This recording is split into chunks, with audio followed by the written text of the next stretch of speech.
And good morning, ladies and gentlemen. We are on the air. It's the Final Four of the 2026 PRO16 Women's Basketball Tournament here in Orange County, Florida, just 45 minutes outside of Orlando, Florida. I'm Mike Calandra. Going to step in for Hayden Coker for just a bit as he gets himself situated. As we got the two of the four finalists here in combat. Team Museum and Takeover. As we got a wonderful production crew on our hands. So much to be thankful for. A lot of contributions made over this weekend here from our NXTPRO team, as here's Hayden about to come over here with the reins of play-by-play, and I'm going to step aside to in color now as this game is underway. 3-2 to score with now another turnover, and Takeover is going to take another one to the basket and take over the lead. How's it going right there, Mike? Good. Good. Got yourself situated, and here we are. Takeover has been essentially, as I alluded to before, taking over this game quite immediately. They lead 4-3. Here's a three-pointer, not connecting there, as Team Museum is going to drive up the floor the other way. Is this Ford? No, doesn't get the bounce that time, as here's Takeover once again. We know these squads are heavily loaded with plenty of artillery, as we've seen over these last couple of days. And the heat has been at an all-time high, that is for sure, both on the floor and up here, as we got lights shining over only the brightest. Mike, how about it, man? You doing all right? Oh, I'm chilling. I'm hoping you're good. We're good. We are all good. We are all good. 14 minutes on the clock.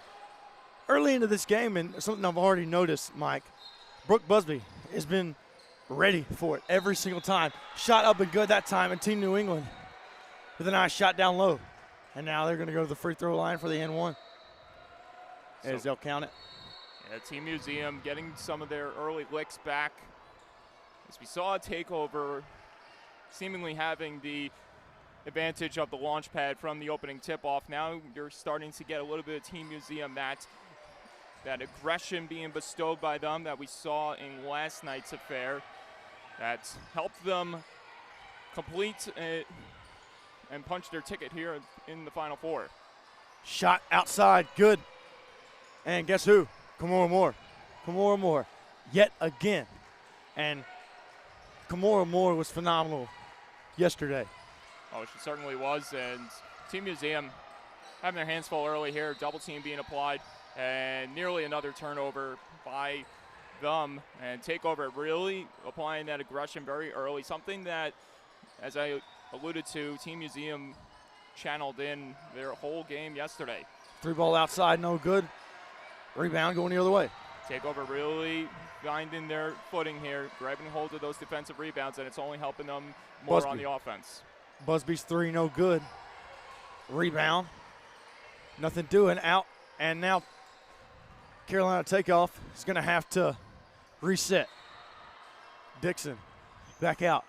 I'll certainly do just that. Moore inside. Nice kick. And stolen away. Here comes Team Museum. There. Maya Ford. Drives. Baseline. Poked out of bounds from Dixon. Yeah, some good aggression shown right there by Team Museum after a little bit of a sluggish start. Haven't gotten to their identity just yet, but it's only a matter of time before they start hitting their marks. Now the drive inside. And wide a travel. open space, but yes. Yeah, she drugged that pivot foot just a tad too much there.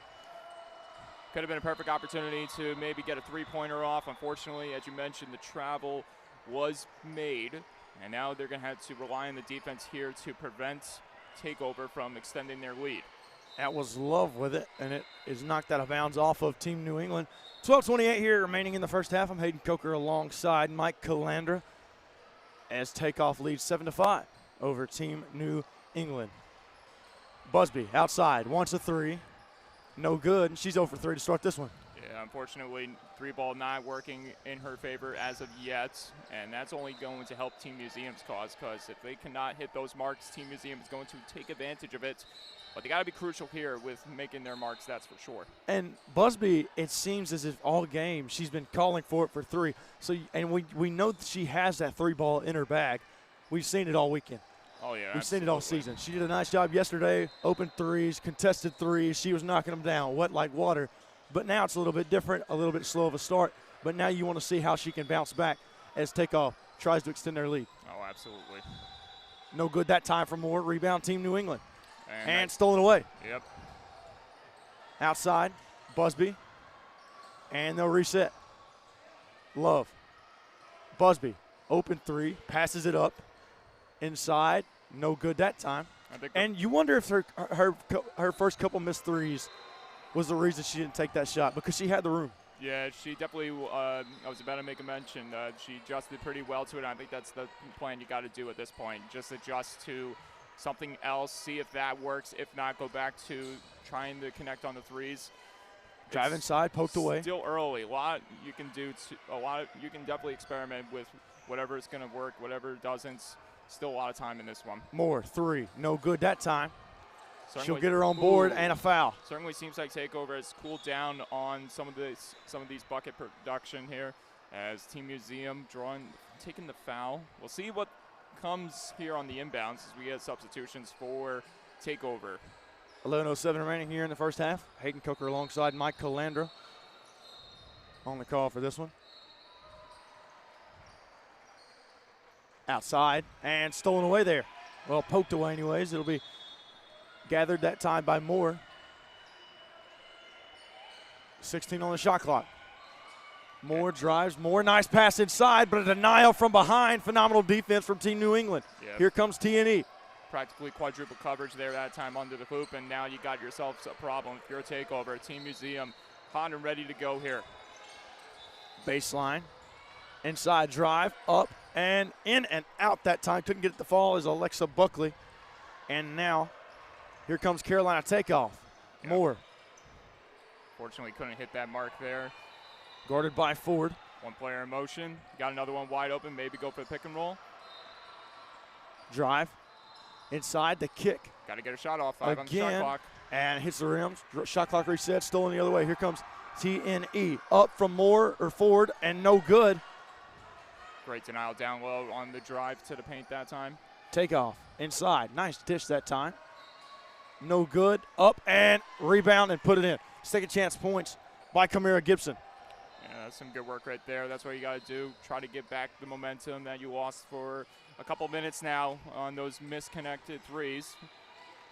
See if you can get a defensive play right almost there that time.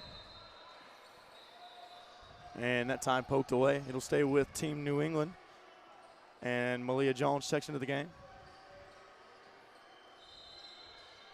Team Museum with two subs, whereas Takeover, a full squad ready to come in at all times. So they clearly have the depth advantage over Team Museum. However, Team Museum nice job inside, up and can't get it to fall. Rebound, Takeoff. Here comes Takeoff. Really can play to their ultimate systems, even with a short bench intact.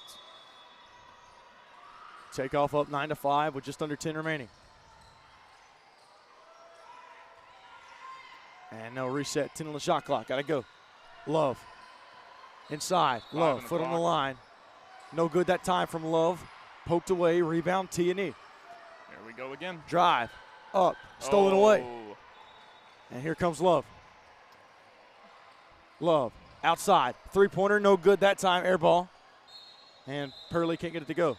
Gotta say, you don't want to get too complacent there on the drive. Looked like she was lackadaisically trying to head to the nets. Seemed like she had some broad daylights. Nope, Team Museum not giving up on the play. Great defensive play, great turnover, transition offense showing by Team Museum. Forward. Drive. Outside kick. And nothing to it. Nice defense from Ford so far. 7-6-5 on the shot clock. Yeah, they've got to go. I don't know if she notices it. She's got to go. She's got to put it up. Poor clock management. Poor clock management indeed, and a turnover from Team New England. And it didn't seem as if she knew how much time was on the clock. Yeah, I've been noticing that too from takeoff, and that's really been the contributing factor as to why they haven't hit their marks as well consistently as we saw back in the first portion of this half. I think that's going to be really something to look out for. You really got to own that clock ownership. You really have to have clock ownership. Inbound, knock that up off of Anaya Love. Seeing full court press being instilled here from takeover. Outside. The drive. Nice move to the bucket. Wow. How about Natalie? Yeah, a little dip and dive, carbon action, layup going down, 2-point game all over again. Love. And nothing doing. Nice defense so far from Team New England on this possession. Yep, down to 9 on the shot clock. Love outside for 3. Love good from 3. And it just seemed like Love was able to find the bottom of the net at all costs there. Nobody on her. Love certainly in the air there. Went down in a heap for the three-pointer. Outside, T&E down by 5. Just under 8 remaining in the first half. And again, this poor clock management taking shape as now they are forced away. And backcourt violation. Yep. They'll go to Carolina takeoff. See, Team Museum, this is something they got to avoid. They got to get better with their passes. They got to be well in tuned and cognizant about how much time they have on the clock. They can't make it look too perfect. Just got to find someone open, whether it's beyond the arc, under the basket, in the interior. Do whatever you can to just get it on nets. Drive from Moore. Elbow, no good that time. And Moore starting off the game a little cold. One thing they're doing well is those defensive rebounds. It's getting them opportunities. They just have to make their marks count on the offense. Too many passes. We'll just see what happens here on this sequence. Inside, no good, but a foul.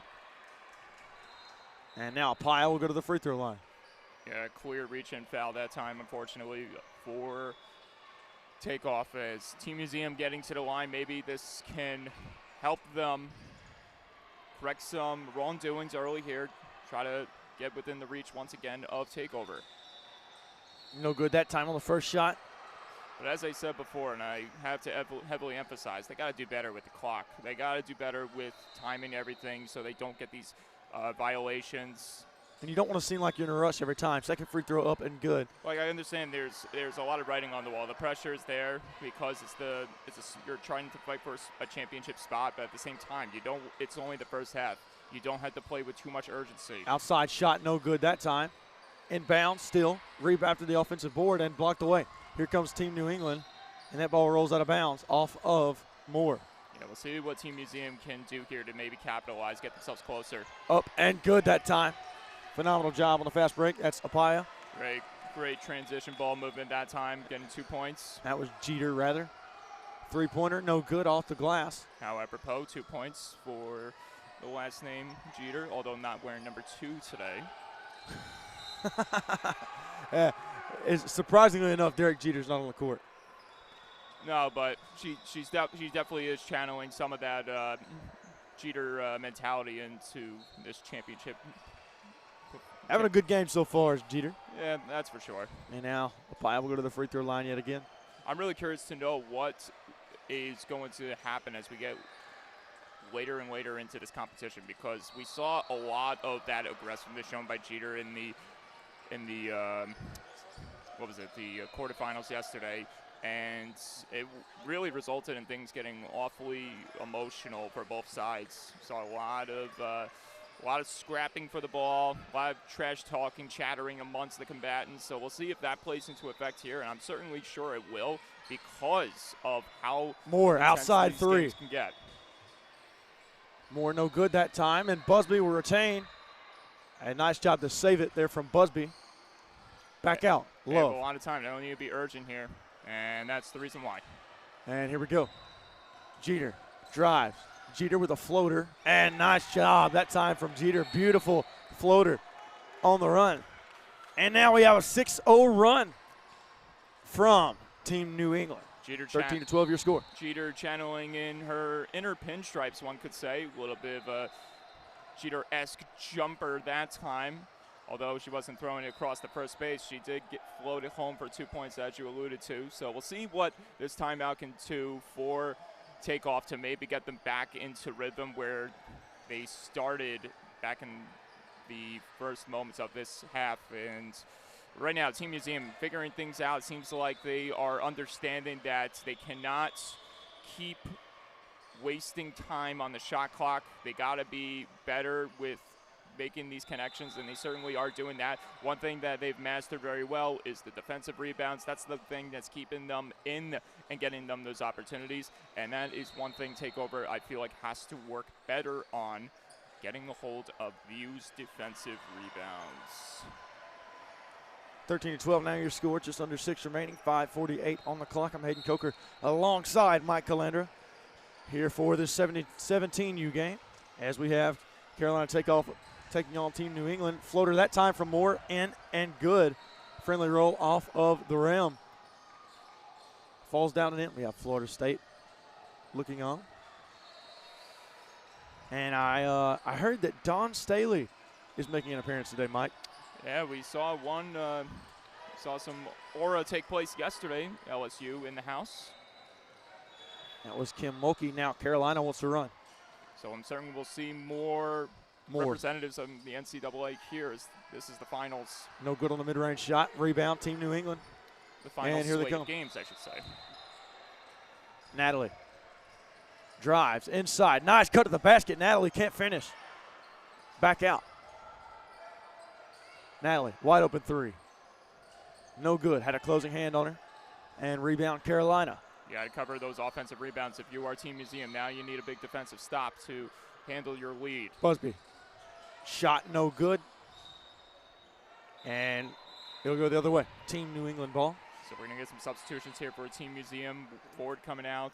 You're going to see an inbounds from the deep end by Team Museum. And now you just can't, for whatever reason, Busby just can't get that shot to fall. And it's certainly not a reason to stop shooting. Yeah, if you're gonna stop shooting, you're not going to get a chance to climb out of that hole.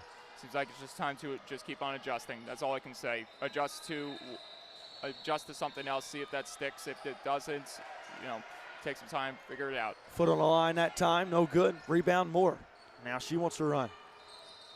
No numbers, and they'll slow down and reset. Almost a full court press there. Oh, nice play. Wide open elbow. No good that time. Nice rebound, here we go. Here comes Jeter. Jeter with a drive. Jeter up, Jeter no good. Rebound Love, and here we go. Moore to Busby. Busby with a drive. Inside to Moore. Open three. Wide open three.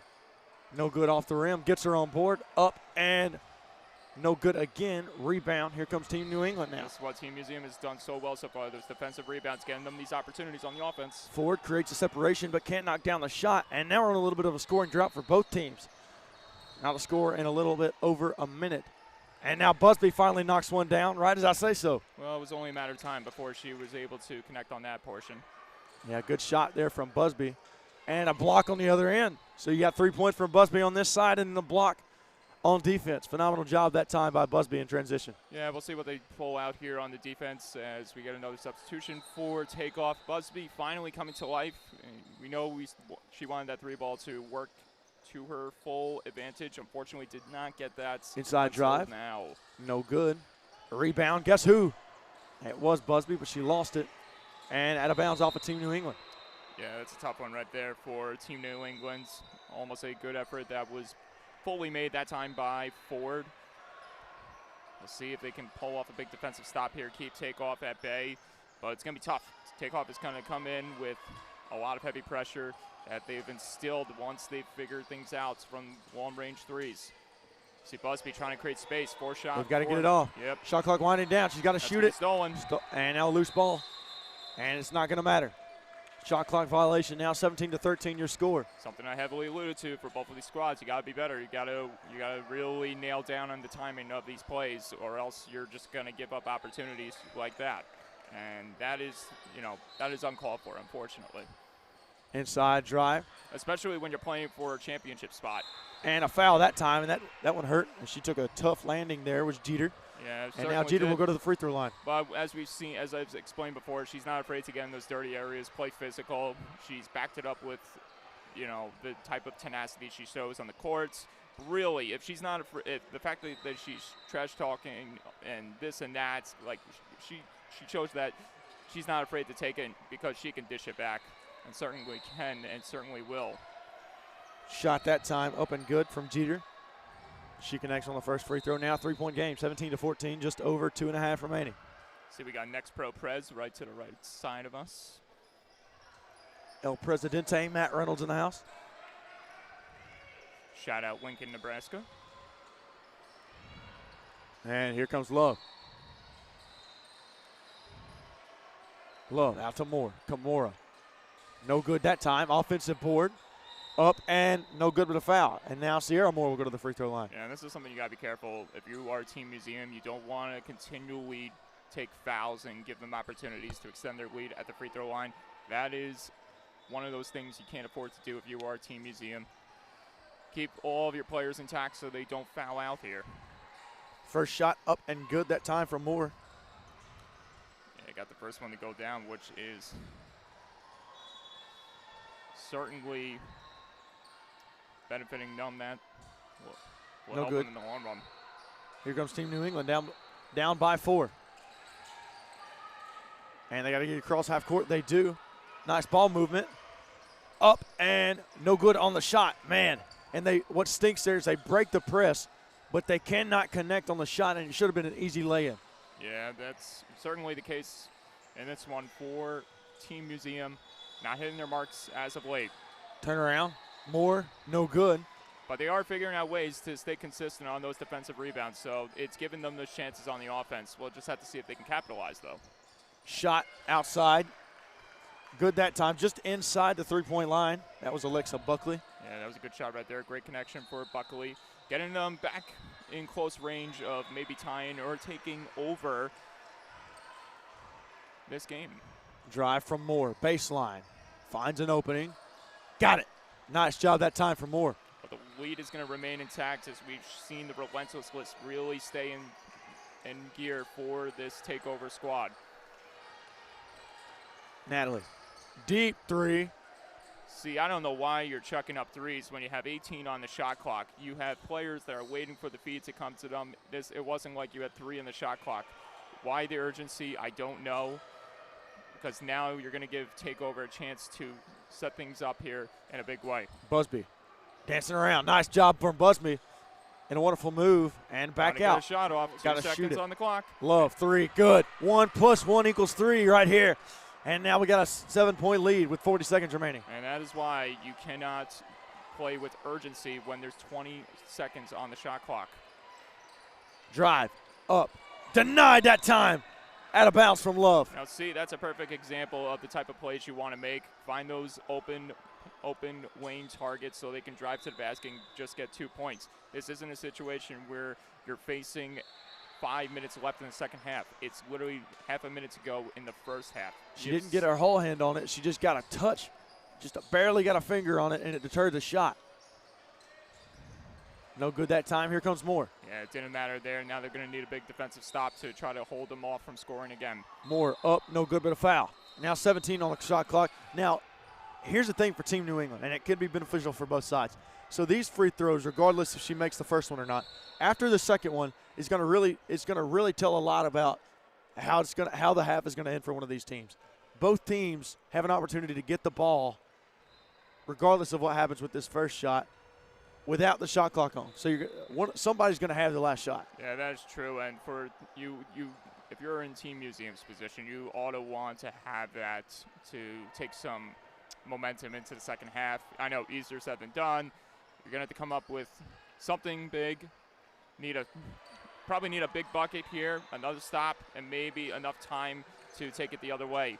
I know, very impossible task. I don't see it happening just with the way everything is all formatted right now. Stolen away. Now here comes takeoff. They've got to go. 5 seconds remaining. Will there be a buzzer beater? Love. Outside. Shot. 3 ball no good at the end of the half. And absolutely not. Carolina takeoff will take it into the half. They will take the lead 25-16. Nice little lead here at the half for Carolina over Team New England.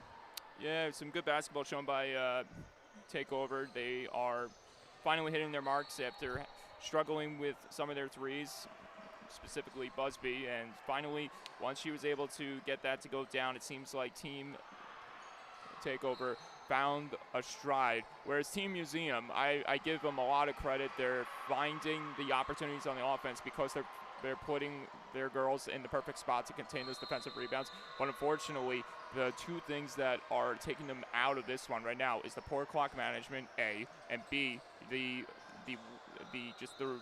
consistent fouls they're taking. It shouldn't be. You shouldn't be playing with so much urgency this early and stuff. So that's my takeaways for Team Museum. If they can correct on those mistakes and rectify the situation, you'll see a different ball game. That is for sure. Absolutely. Now we approach the start of the second half. We've got about a minute left here until we start the second half. Mike, have you enjoyed Orlando so far? I mean, yeah, I guess for the most part. For someone that's only been to, Walt Disney World or Orlando, in this case, if you want to call it, in its own little bubble, being on the outskirts of, the most magical place on earth, it's been rather, unique. We got to do some different things over the course of the days. Karaoke night, City Walk, got some food, enjoyed the nice weather, went on a couple walks. Really, kind of what you expected, how your time would be if you were visiting a tropical atmosphere like Orlando, Florida. We couldn't be any more happier for the hospitality from both NXTPRO and Puma, as well as the Big House. If I could offer my only complaint, my only critique, my only criticism, don't take this the wrong way, Big House, but my only criticism, the AC needs to be turned up more, because it's not only affecting the players down the road, but it's also affecting us. We've been sweating mercilessly out here. And number two, it seems like things are all worked together right now at this point. I'm not noticing any stream issues, but the last few days we've had stream issues, and I'm not gonna call anyone out. But when you're not gonna give the Wi-Fi password to us, well, that's what's gonna happen. So Big House, get it together. Shot that time, no good. And stolen away there from Moore. Moore, up, Moore, no good. I'm sure they'll complain and won't invite us back next year. Someone's got to go down with the ship.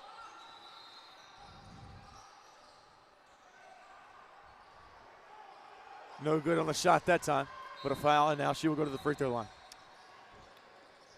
So we're seeing some early aggression right off the bat shown by Team Takeover, and it really represents the type of team that they present themselves to be. They take over.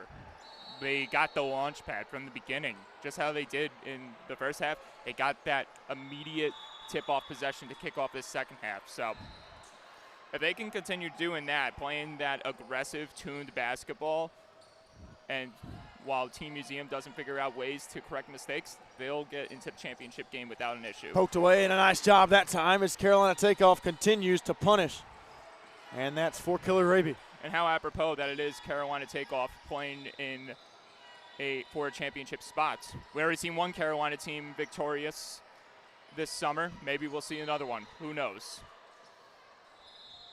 Shout out to my fans of down in Raleigh, the Caniacs, if they are watching another Carolina squad trying to win a title here. And now Team Museum. Screen. Forward. Outside wing. Down in low. Nice pass. Back out the forward. And a shot clock violation. And that's happened yet again on Team New England. And they've got to find a way to somehow get a shot off quicker than what they've been doing. They have not done a good job when it comes to time management here. Yeah, that's unfortunate. I mean, obviously it's the players' jurisdiction to to see what works and what doesn't. But the real it really comes down to who they're listening to make the play calls and stuff. And if it means inside, nice shot that time as Carolina takeoff continues to grow the lead. Kamara Gibson. If it means that some of these play calls just aren't working, well, there might need to be a change along the sidelines too. Who knows? And shot that time, no good. Now she will go to the free throw line. Is Jeter. And Jeter has done a nice job today of getting to the free throw line and earning her points. Yeah, Jeter has certainly done a good amount of things so far. I mean, like I said, I am certain we're going to see more to come out of her game, especially since this was where something Team Museum experienced yesterday, where they dominated the field, but also they dominated just everything, the emotional aspect of the game, in really getting their opponents' heads. And, you know, Jeter was involved in that, you know, getting involved in those extracurriculars because of that opposition being frustrated, being down. So I'm curious to know if Jeter is starting to feel some of that frustration, if things may potentially blow over here. Who knows? We'll just have to wait and see. Large deficit right now, 31-18. 13-point game, 14 minutes remaining here. Drive inside. And now, see, we got whistles, and it's going to go the other way. Team New England ball now, or excuse me, Team Museum ball. Yeah. What's the word? New England, just a little too far away from, Washington, D.C. there, Hayden. Just a little bit. Here comes Team Museum. Look, I'm not a geography major, and even I know that. On me this morning, Mike. On me. I deserve it. I'm on both you and Tyler. It's my last day. I'm giving it right back to you guys no matter what. Inside shot, good that time. 31-20 now, 13:30 remaining. Just like these players are coming in trying to finish out the season with a bang, so am I. Shot up and good that time. And now the lead grows, 33-20 now. Yeah, that aggression just continues to choke here. The relentless attack from Carolina take over. And might have got away with the travel there. Here comes Carolina takeoff. How apropos, they are from Carolina. It seems like they're playing with up and good. Nice shot that time from Gibson. A certain storm surge type energy. And we've known one team over in that location has done Busby this year. Nice pass up, back to Busby. Busby up, no good. And rebound Team Museum, knocked out of bounds. It'll go to Carolina. Well, that was just poor positioning right there by Team Museum. Bumping into each other. Obviously, things just continue to get even more and more discombobulated. I don't know if a timeout is going to really change things up here. You got 12 and a half to go. Yeah, there is time on your side, but clearly the fact now you're starting to, there's a large amount of miscommunication being shown here. You got your own players bumping into each other.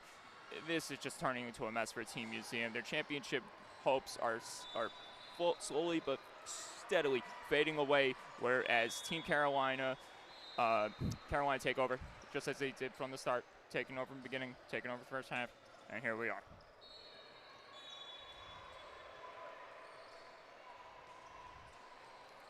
It's the Final Four. There's gonna be a championship game that they're playing for. Same day. It's not like it's a week later. 12:35 remaining here in the second half. 35-20 your score.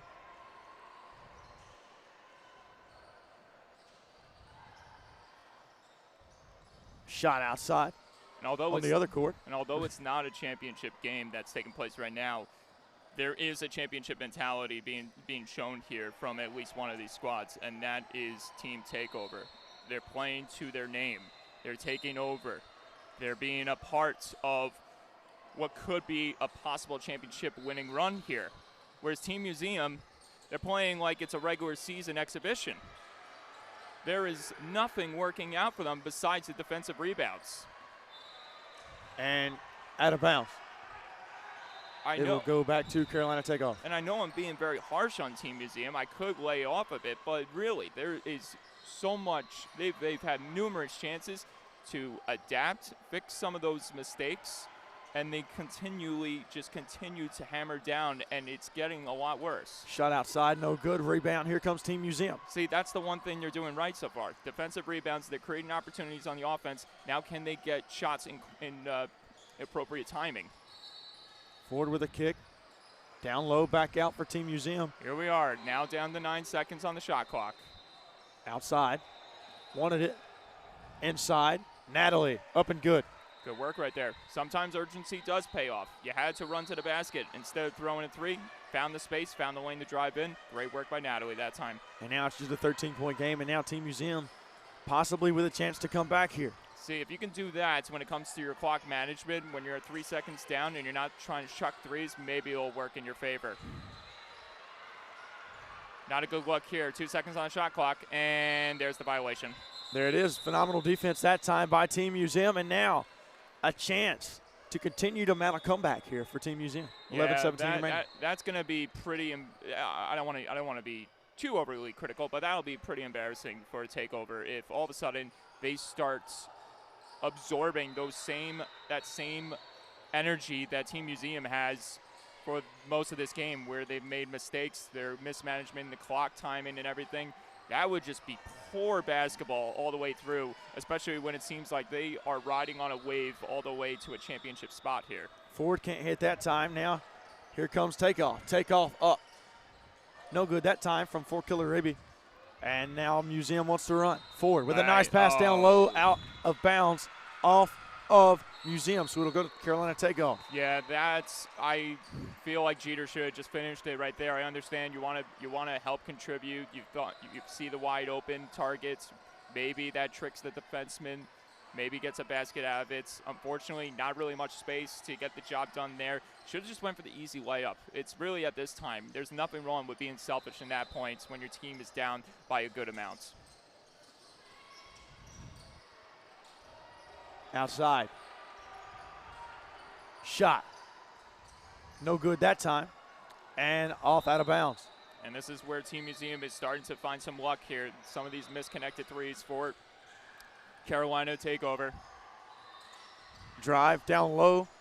Up and no good. Out of bounds. Off of Carolina takeover. Yeah, takeoff. So it'll stay with Team Museum. I initially thought that was Jeter's hand getting the ball last. Fortunately for her, she is going to get the inbound instead. And this will be a big break here if Team Museum can capitalize. Turn this into a potential 10-point game if they connect on a three. I'd say just go for 2 because you have time running out on the shot clock once again. No good that time. Rebound. Here comes Carolina. Takeoff. Going. Pushing. Floater. Good. And takeoff just continuing to fly here. Gibson with another 2. Yeah, the more and more that Team Museum doesn't figure things out, the more levels that takeoff is reaching in the stratosphere. Shot up. No good that time off the backboard. Speaking of stratosphere, that one was aiming towards the stratosphere. Busby. No good on the 3 ball. Nice board. Yeah, that was a nice recovery down low. Shot. No good off the backboard. Rebound Museum. Museum wants to run. And stolen away. Yeah, a little too much dribble drive right there. Oh, what a steal by Jeter. Yeah, now nice defense. Jeter wants it. Inside, up and good. And a good shot that time. Natalie with yet another nice shot down low, and now it's back to 12 points. A contested layup there off the fast break. That's pretty rough. Try to get a big steal here. Go the other way, grab 2, and you can make this a 10-point ball game. Nice defensive rebound. Moore tried to put it in that time. Go, go, go. And they're moving with urgency. Up and no good, but a travel. Yeah, one too many steps that time. Yeah, I don't know if applying the whole spinorama move was the right call that time. Should have just went for the fundamental easy layup. I get it. I understand you had pressure in front of you, but really there could have been a better way to try to get that basket to go because you cost yourself a chance at knotting this thing down to 10. 8:30 remaining here in the second half. Now you got Busby on the floor, and she knows she can hit the threes if she has the chance. 9 on the shot clock. Outside, shot, 3, no good, rebound, loose ball. Come on, get those rebounds if you're Team Museum. Up, no good, another offensive board, and finally gets it to go, and that's where you've got to box out. Sanaya Moore. Yeah, persistence paying off there that time by Team Takeover. Not giving an inch of space, but fighting for that ball. A disadvantage for Team Museum as they're better at defensive rebounds than capitalizing on the offense. And now we got a tie up here. It's got to be a jump ball for Team Museum. It's got to be at this point.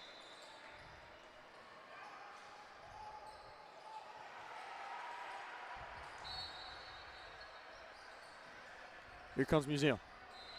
Inbound from forward. Got to find an open wing. And they do.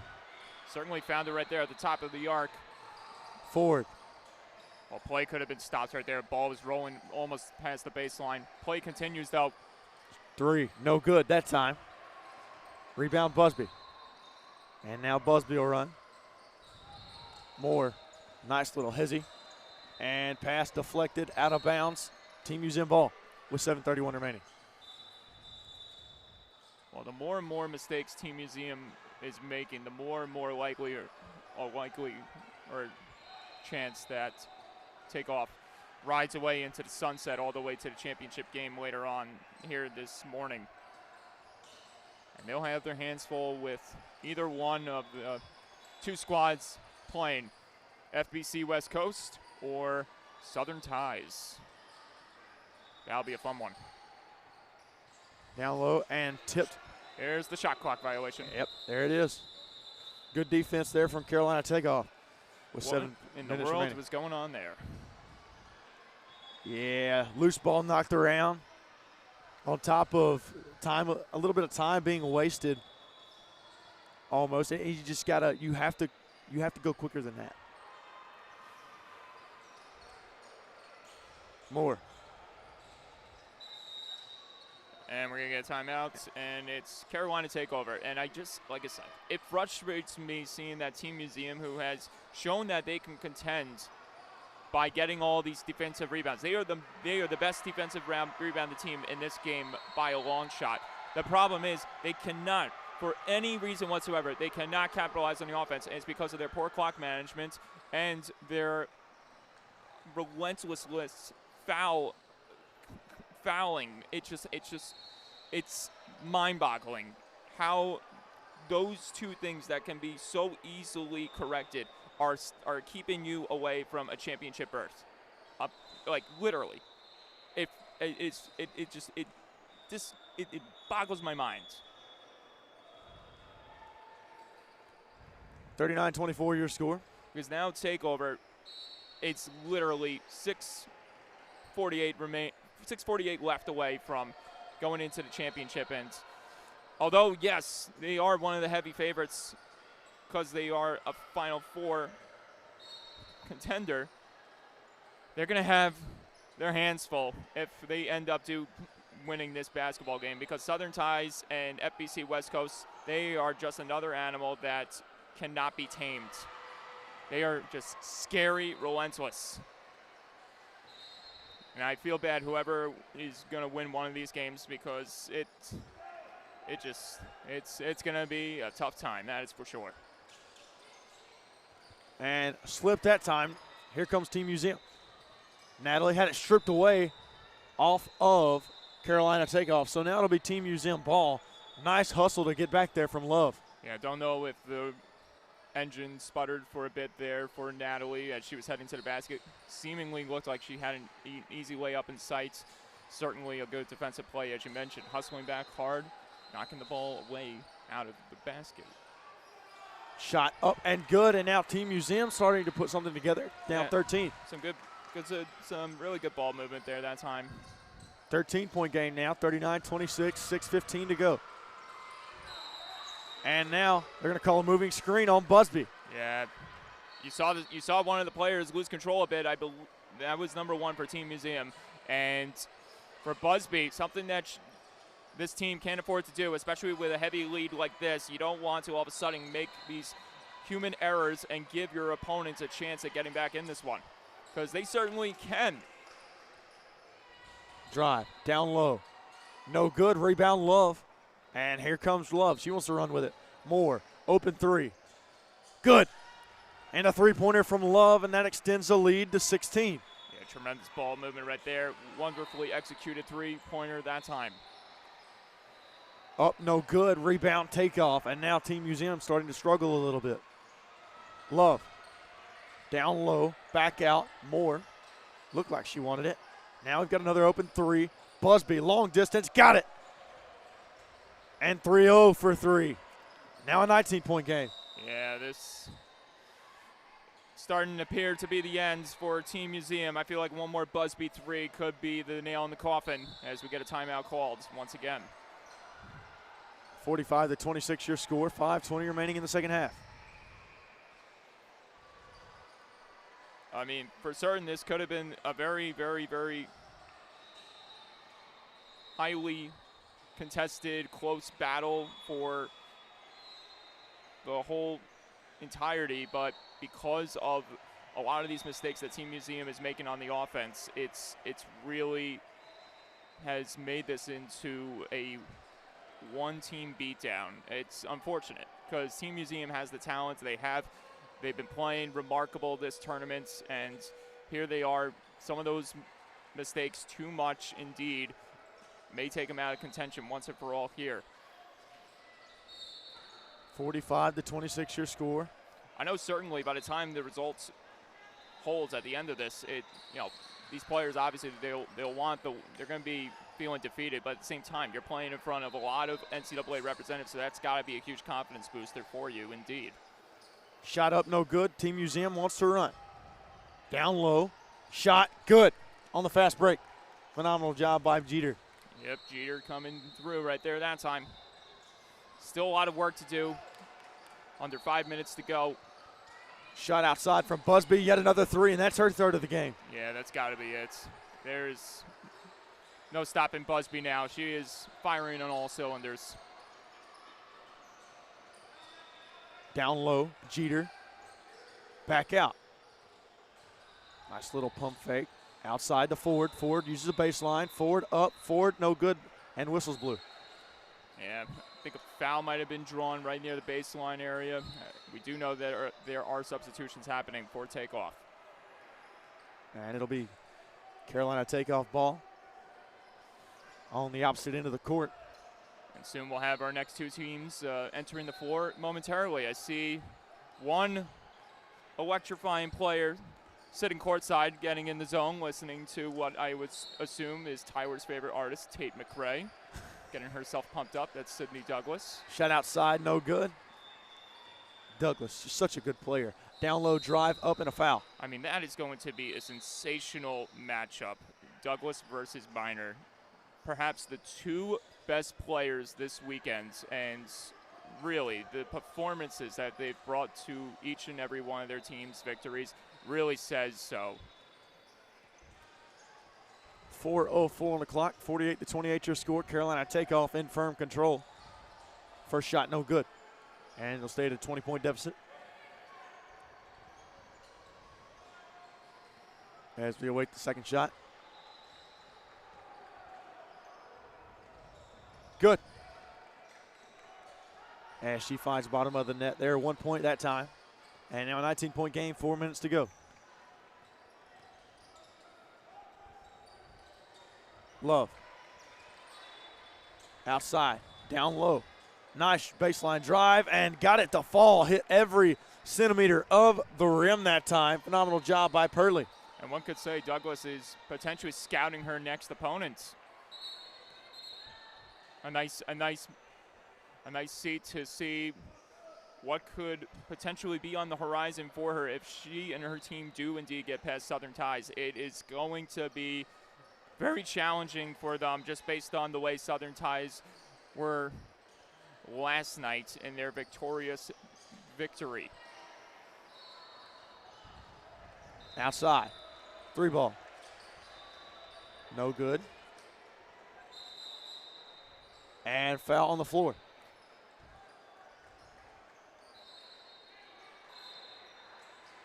And now it'll go to Team Museum. 50-29 your score.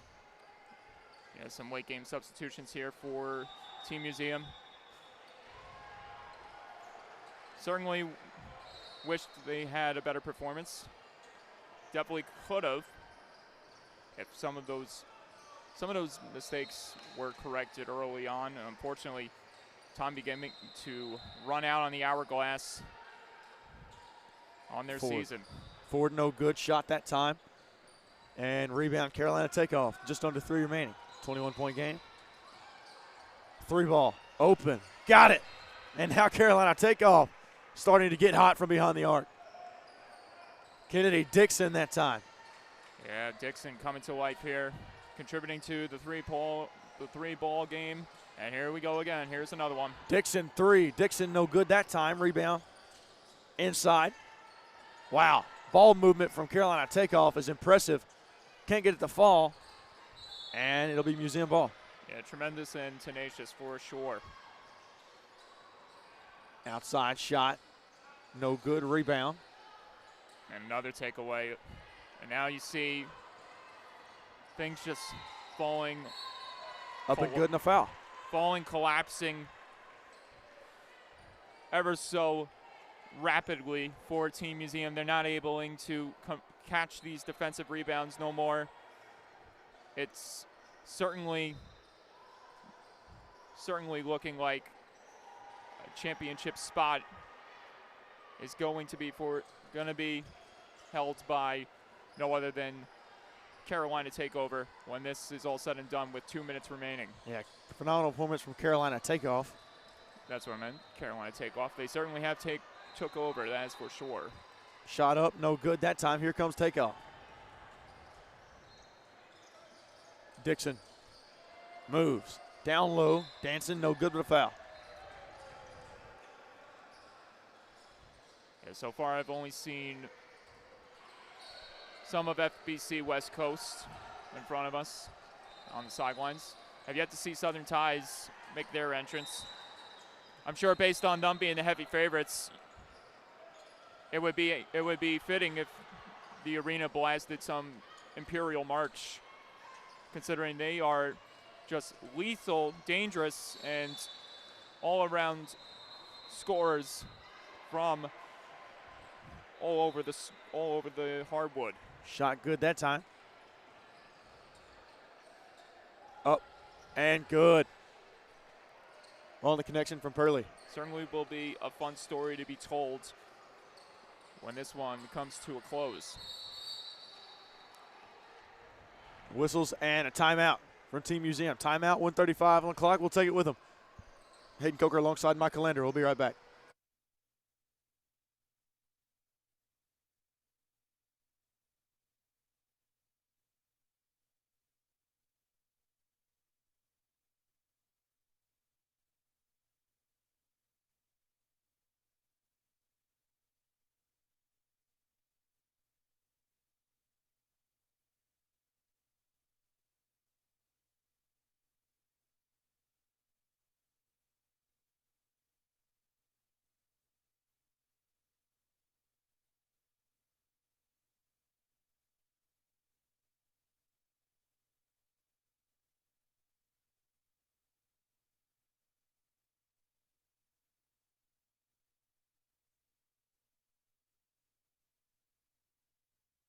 And welcome back here into the action, 1:30 remaining. Museum down low. Across the court. Shot. No good that time from Ducati. And on the first missed three of the game from Derek Cotty.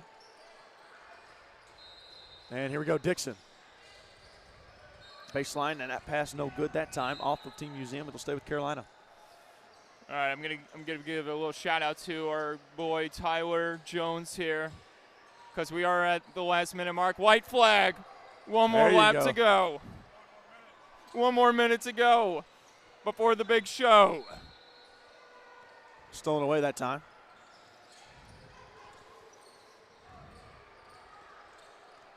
Drive. Inside for Killer Raby, no good. Rebound. Again, no good. And now Team Museum will go the other way. Just under 30 remaining. Inside. Back out. Derek Cotty, 3. No good. And we got a tie up. 20 seconds remaining. 57-29 your score right now. Carolina takeoff over Team Museum.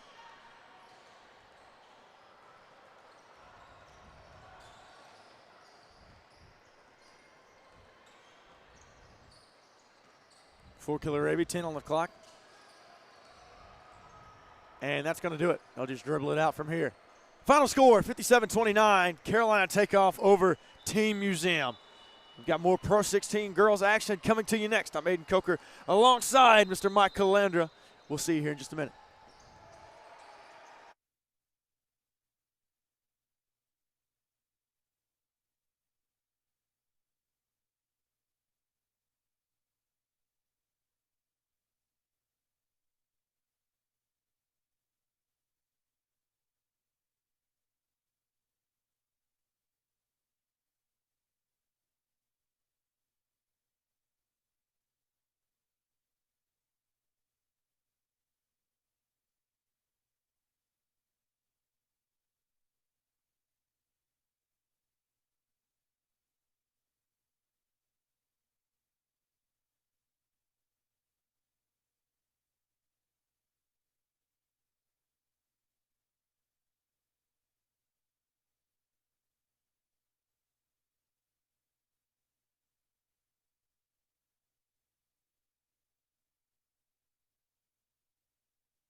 Welcome to Orlando, the big house, the site of today's matchup in the Puma PRO16 Girls League.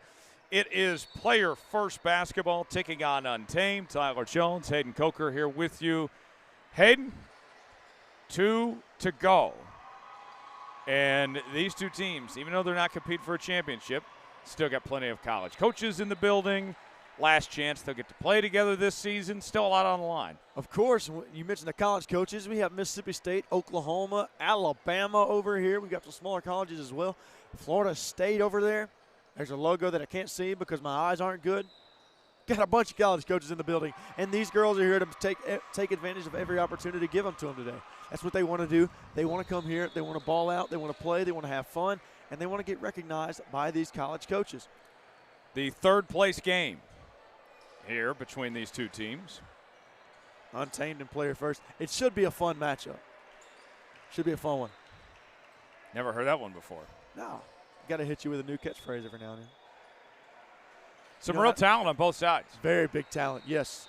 Acree is, I feel like Acree is amazing. Or I feel like, I know Acree's amazing. She does a very good job. Zaniah Johnson as well. But Untamed has several players that can do it. And then on the other side of the ball, you have players first.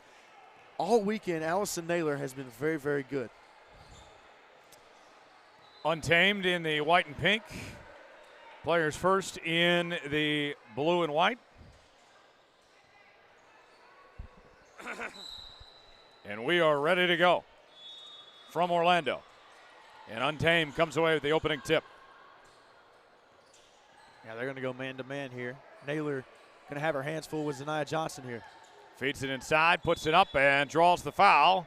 And Acree already headed to the line for the first time today.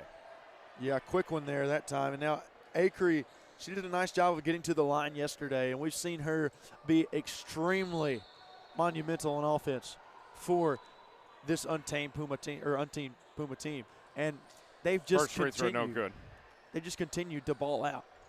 So I'm curious to see today she can bounce back from that first missed free throw. Second attempt up and good. There's the first point of the day. 1-0. Untamed leading early in this one. Didn't know you were going to go all soccer on us. Jumper, missed, and out of bounds off the shot from Ward. So Untamed will take possession. And there's a steal by Chavez. Can't get that one taken away. Cross-court pass. And they're going to call travel. It will be player first ball.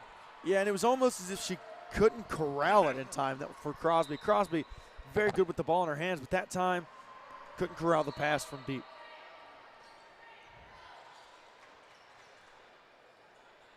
So here's the inbound. As Good will bring it up.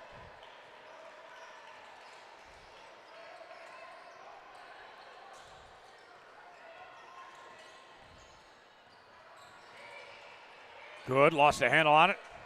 And that is going to be a jump ball. And right now you're seeing a ferocious defense here from Untamed, almost as if they have something to prove.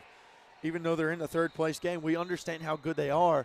But these guys, these girls, they don't want to come out here and they don't want to settle for, fourth place, third place. I don't think that's the deal. They want to prove that they are still them, even though they lost. They want to show they can't be tamed. Exactly. Ball knocked out of bounds. Player first will have it. 1 minute gone by here in the first half. Chavez out to Ward. Goes in, kicks it out, three-point attempt. Got it. Riley Good is good from three-point range with the first basket of the game for player first. Yeah, and that's huge right there from player first. Riley Good has to be very, very good from outside today. They want a chance at winning this ball game up against Untamed. And that's taken away by Naylor. Yeah, phenomenal job by Naylor that time guarding Zaniah Johnson. Kicks it out. Trying to find an opening. Chavez feeds it inside to Naylor. Naylor guarded tightly. And they're going to call 3 seconds in the lane. Yes. Yeah. So that will be a change of possession. And that's where Naylor's going to have trouble today, is down low on offense. Nia Johnson, such a force. And she's going to have to find a way around that. She's going to have to find a way to continue to get her buckets because player first is going to need all they can get today. Basket up, missed. Offensive rebound by Johnson. Johnson puts it back up, and that's good for 2. We saw from this Untamed team in their Final Four game yesterday, they were going neck and neck, and the second half really just got away from them. Yeah, and it did. And this is where they're going to have to step up. They're going to have to step up in this game. Now, obviously, they have the size. Nia Johnson, a little bit bigger than Naylor. Down low, you see there, Johnson makes it so hard for Naylor to get it up and over her. But they're going to struggle with size down low. Basket up, and that one is good for Johnson. And if they can take advantage of that, maybe, just maybe, they can knock them off. Foul, and goes in. Lost a handle on it, out of bounds. And Untamed will take it.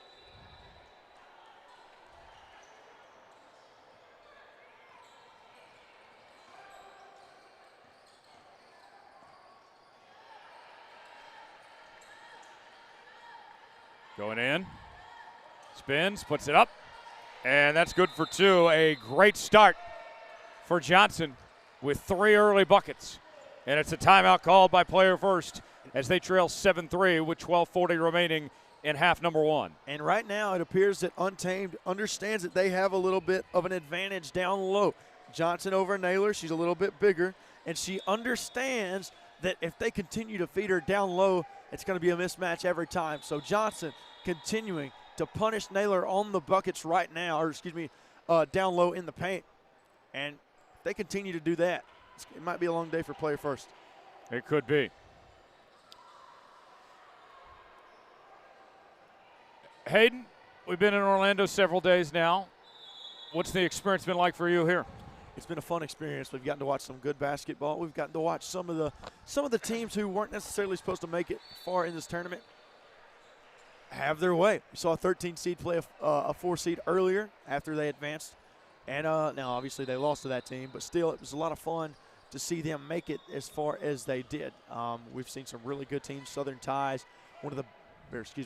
I think the best team on the circuit right now. Untamed, a really good team. Player first, a good team, even though they didn't make it to the championship as well as Untamed. But then FBC West Coast as well. So a bunch of fun teams that we've been able to watch. It's been fun. It has. We've eaten some good food while we've been here too. Definitely. Puts it up and draws the foul. And Ward will head to the line and shoot 2. That's one thing that player first is going to have to do today is try their best to get to the line as frequent as possible. Do your best to get Johnson down low, get her in foul trouble. Malia Hines, get her in foul trouble. They're going to have to attack the bigs of Untamed. Ward makes the first. If they attack their bigs, get them in foul trouble, and then along with that, hit some shots from outside. And Ward makes the second, goes 2 for 2 from the line. Then I could see player first possibly upsetting Untamed. Player first within 2.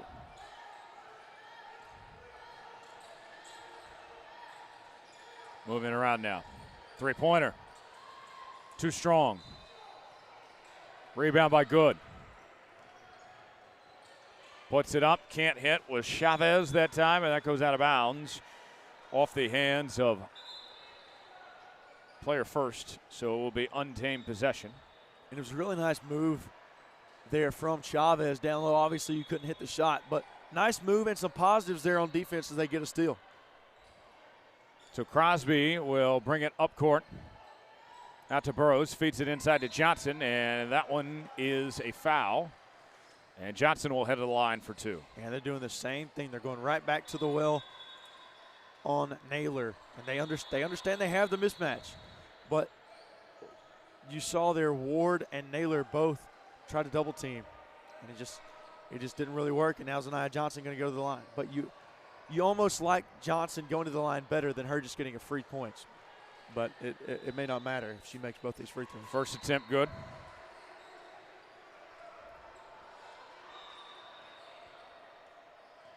Here's the second. Knocks it in. Doesn't matter anyways. 2 for 2 from the charity stripe. So Good will bring it up. Double team there, trying to get out of it. And that is a jump ball. The arrow in favor of Untamed. Yeah, quick jump ball called that time. Now 11:39 remaining. And if you're player first, you're down 4. You understand what Untamed is trying to do. If player first on offense can respond and continue to move the ball around and sort of tire this Untamed team out, I could see them being able to hang with Untamed. But they've got to execute. Crosby puts it up and draws contact. She'll go to the line for 2.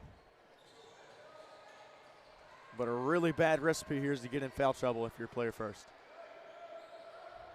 It's already the second trip to the line here for Untamed. So here is the first attempt. And that one short by Crosby. Glenn will check in as Good checks out for player first.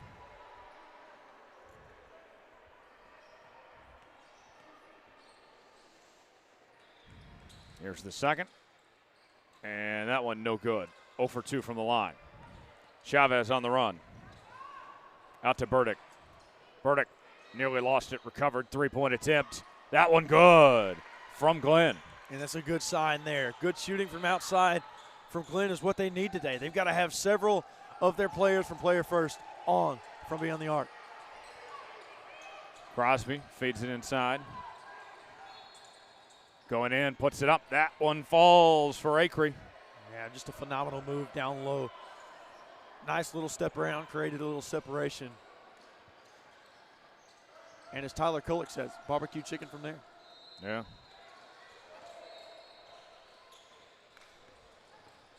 Burdick. Out to Glenn.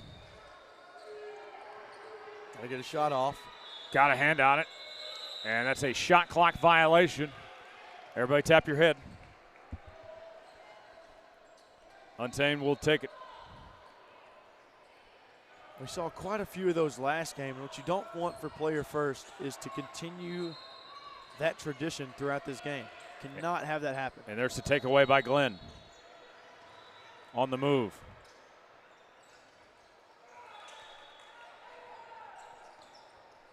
Goes up, Burdick. Got it. Now 1-point game. I really like what they were able to do there on that fast break. They were able to move around pretty quickly, but they weren't able to get a shot off on the fast break. Now eventually they do score, but it would be a good recipe. Go ahead. Foul called. Crosby will go to the line for 2. It would be a good recipe for player first if they were able to execute on those fast breaks, just then. I think they've got to move quick if they want to hang with Untamed. Yeah. I think the slow, methodical game favors Untamed a little bit more. First attempt up and good for Crosby.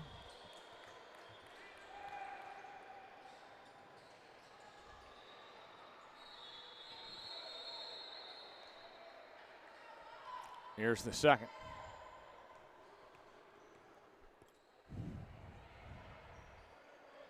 And up and good.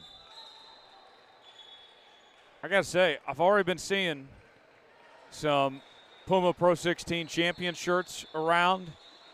I got to get me one of them. I need me one. Are you a Pro 16 champion? I feel like one. You feel like one? Hey, you look good, you feel good.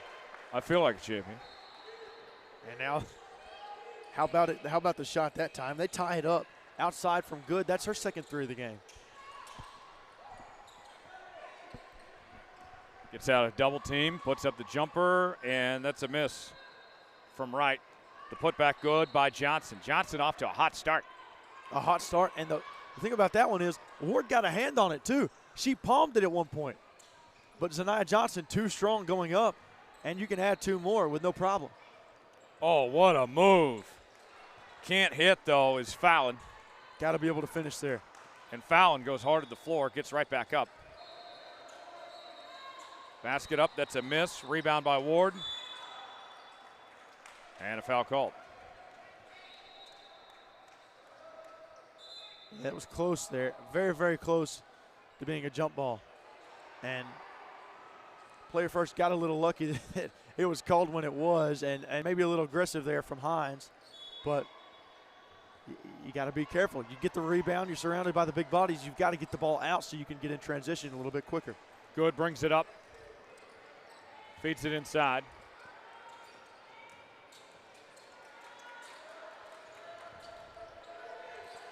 Good. In a trap. Gets out. Shot clock winding down. 5 seconds. They got to do something quick. There's the shot clock violation. And yet another shot clock violation from player first. And you can't do that. You can't. You've got to have better time management skills than that. And that works in life and in basketball. There's one that carries over. Now, Hayden talking about time management skills is like the pot calling the kettle black. Little joke for off air. Appreciate that, Tyler.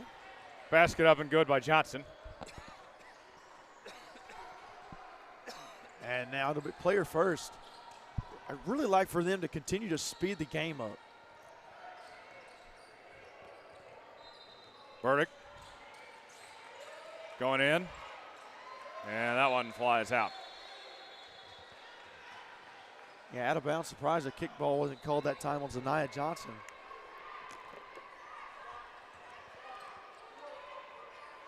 So Good will inbound. Three-pointer. Couldn't hit, but draws the foul. And Chavez will go to line for 3 shots. Yeah, and that's big time there. You never want to foul on those types of shots, especially outside. You can't do that. You can't. Makes the first. Because right now it just gives player first another opportunity to continue to crawl back and try and gain a lead. Makes the second. This next shot they'll be down by 1, but you're still only down by 1 is the problem, Tyler. Yep. And hits all 3. 1-point game. 7:44 remaining in the first half.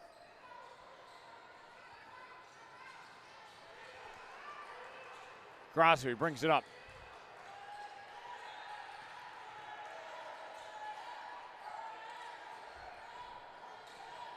Crosby, step back.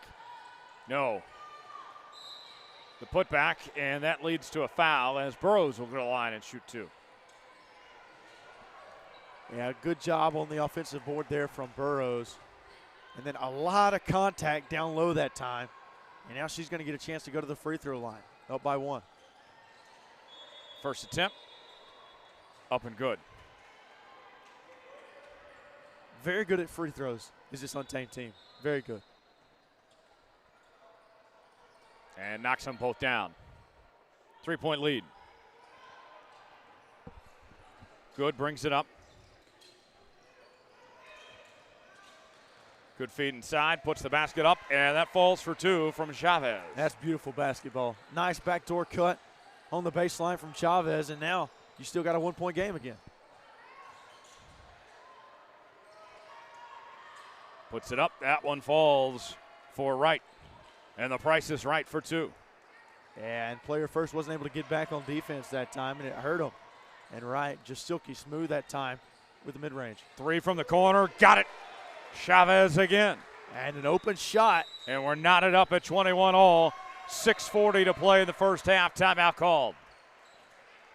And the way that player first has been playing over the last couple of possessions, they're starting to heat up a little bit, and they're starting to play at a faster pace. That's exactly what they need if they want to win this game. An open 3 that time from Chavez. Even though they try to contest at the end, doesn't matter. Chavez, a hand in her face, doesn't matter every time she's going to make it. So a pretty even game, not just based on the score, but both teams have played well. They have, and offensively Untamed still getting their main course right now. They are still going down low every time and feeding Johnson, and it's working. Whether it's been Johnson down low, or heck, we've even seen Hines get down low and do her thing defensively too. So they're still doing their thing, but player first basketball, they're out there playing a good brand as well. They are. They are indeed. I really enjoy watching both of these teams. Player first basketball, just how they play, so quick with it. They move the ball so quickly. They're always moving around on the court, constant moving. You continue to do that, you're creating space. Meanwhile, Untamed, they play, or so far anyways, have played a more methodical way of basketball, and it's working for both teams. But at some point, somebody's got to pull away. If you're Untamed, I think you got to keep feeding it inside to Johnson. Oh, no doubt about it. There's no reason you should abandon that. And that pass intercepted by Good. Good will bring it up. 6:15 to go in the first half. Good for three. Missed. Rebound brought down by Burrows. Yeah, she had the look, just wasn't able to connect there. Be interesting to see how she bounces back. And that one falls for Hines. Does that one shock you at all? No. Some more points in the paint from Untamed. 2-point lead now for Untamed. Going in. And Naylor couldn't finish. On the run. And that one knocked out of bounds. And right now I think Naylor is feeling the pressure of the bigs so far down low from Untamed. That time Zania Johnson was not in at the time of that shot.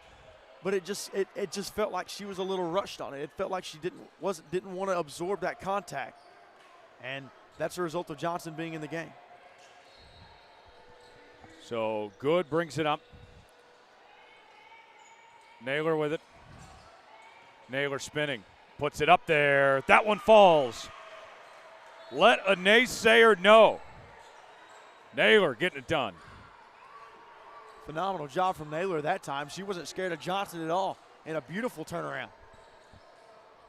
And now a steal. It was poked away by Naylor. Chavez comes away with it. Going back to Naylor. And that one goes out of bounds. And now, on the last two possessions, Naylor and Johnson going back and forth. Call it a rivalry just in this game. Chavez for three. Got it. And player first back on top. 3-point lead. 4:45 to go in the first half. And this is her largest lead of the night so far. As time dwindles down here in the first half, continue to put your pedal on the gas. Your foot on the gas. Double team, and that's a walk. Acre couldn't get away with that one. Walked, and she was trying to use her guard arm a little too much there. So player first will have it. As Good will bring it up court. Good. Out to Chavez, back to Good. Feeds it inside to Naylor, and that one tipped away. Player first will hang on to it.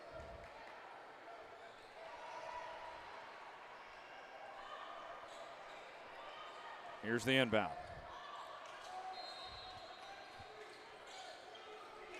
Deep three. And a miss by Chavez. And no good. Had to get it off because the shot clock was winding down.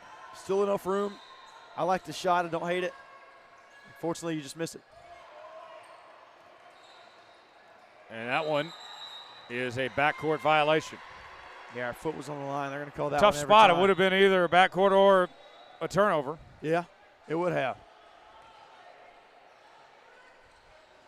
In fact, the backcourt's probably the better option because you don't get them in transition. You do.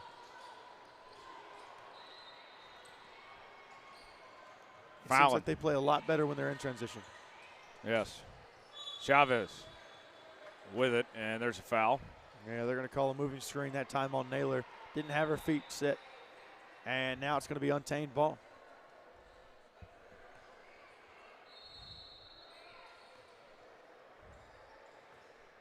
So Fenderson will inbound it as Crosby will bring it up.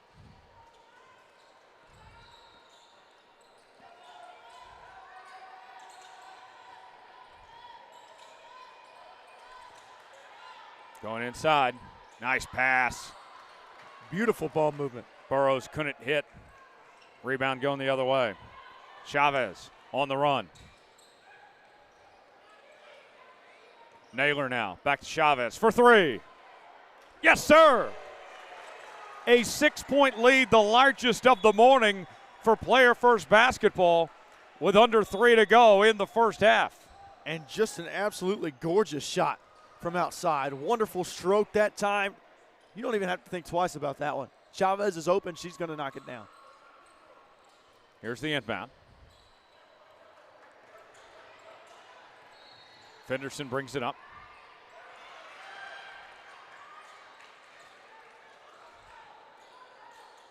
Good pass. And the finish by Acree.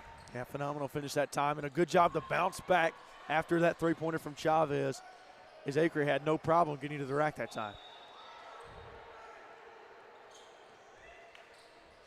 Here they go. Ward with it. Ward out to Chavez. Fallon now. Back to Chavez. Puts up an ugly shot before the shot clock violation. Yeah, and you can tell Chavez just wanted to get that one off at any cost. And now they're only up by 4 with 2:12 remaining. So Untamed will take over.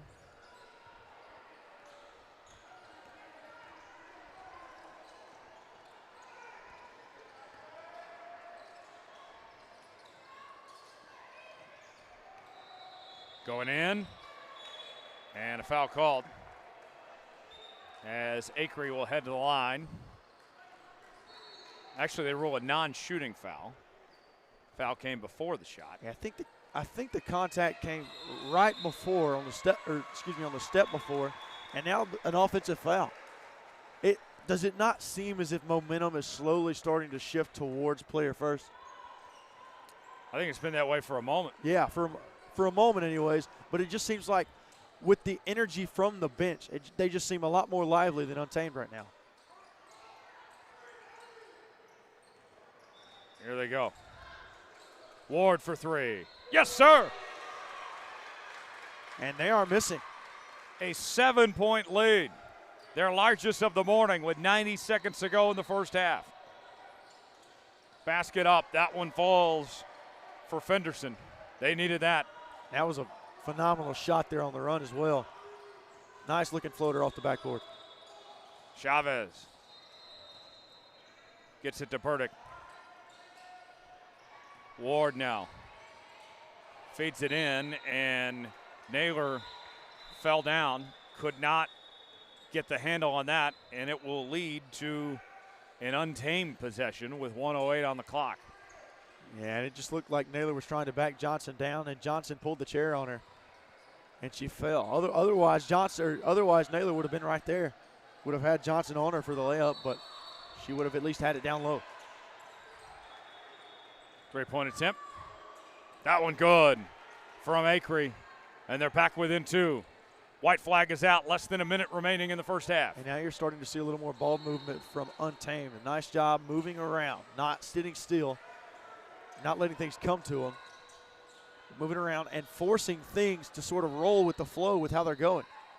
Chavez turns it over. And a turnover the other way as Glenn comes away with it. They got numbers. Basket up. Couldn't hit was Burdick, but she'll go to the line and shoot 2 and a chance to extend the lead. And that time it looked like Lexi Glenn might have had an alleyway, but decided to give it up. And regardless of the outcome, she's going to go to the free throw line. We'll see if Brielle Burdick can hit. So 2 shots coming for Burdick. Misses the first.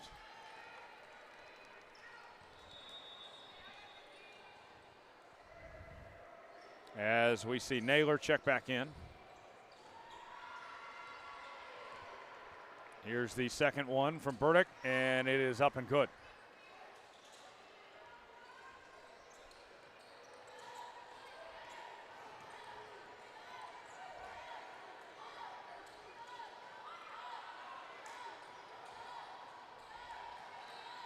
Back to the top of the key.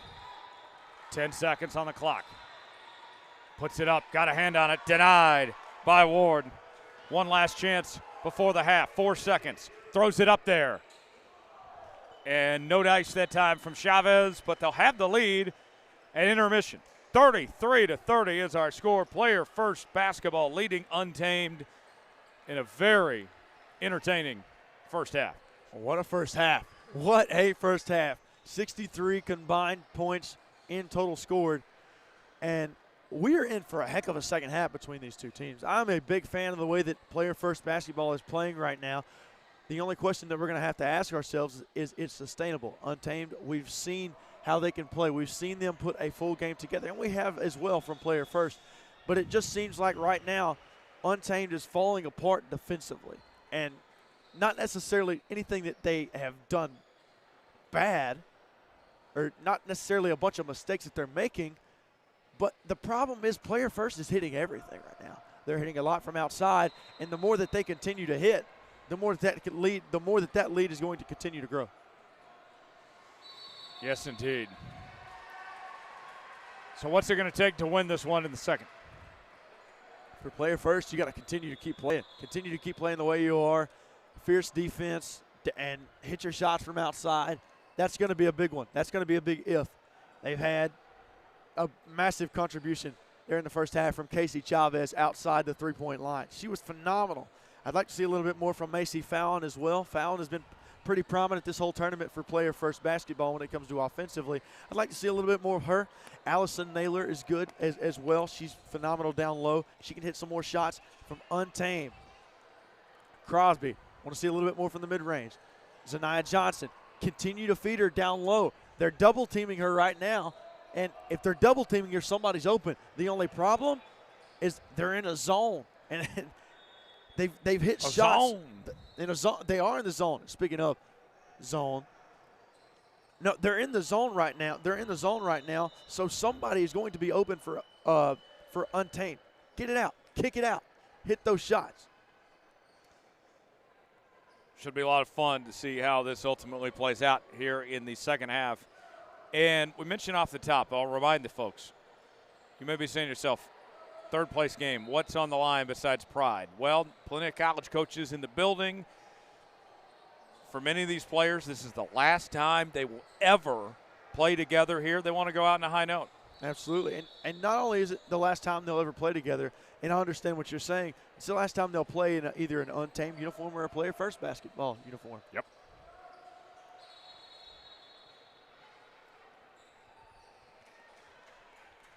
So here we go. Half number 2. Player first will have it as they look to build upon their first half lead.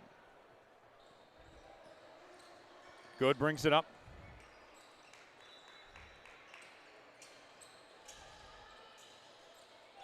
And a foul called as Naylor will go to line for 2.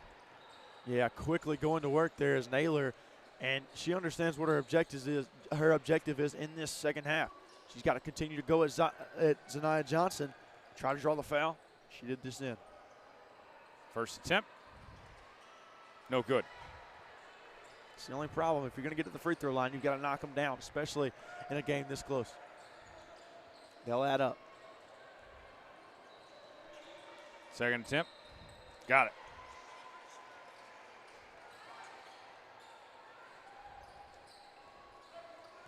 Here they go.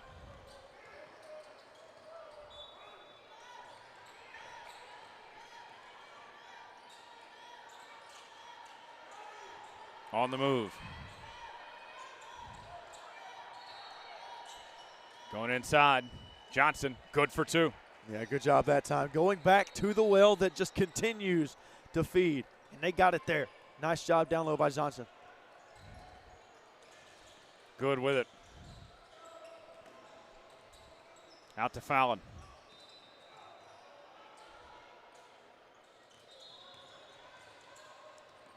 Fallon feeds good. And there's a turnover as Feddersen came away with it. And it seemed like Untamed was able to stuff them defensively there, and now still. And good on the other end. Puts it up, and that falls. Yeah, what a job that time defensively from Riley Good. Continue to do it.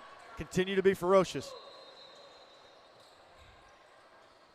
Basket up, and a foul called.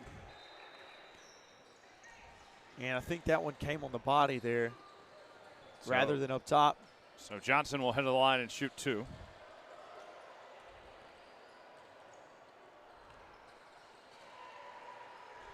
First attempt up and good.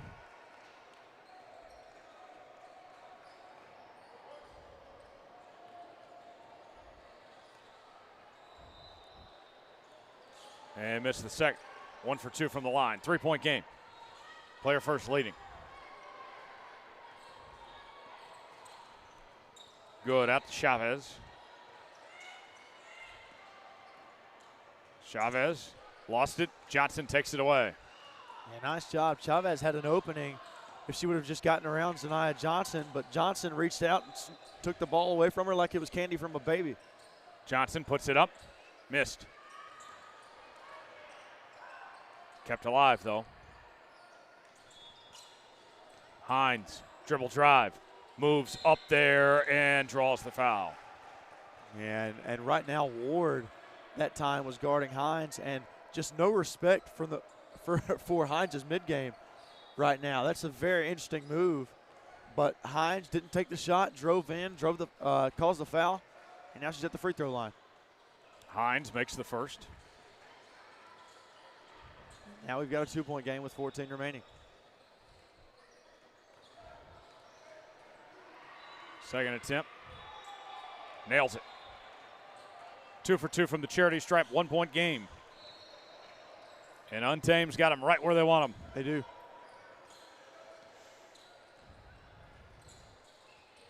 That one knocked out of bounds. And Untamed will take it back. And now they have a chance to take the lead. Crosby brings it up court.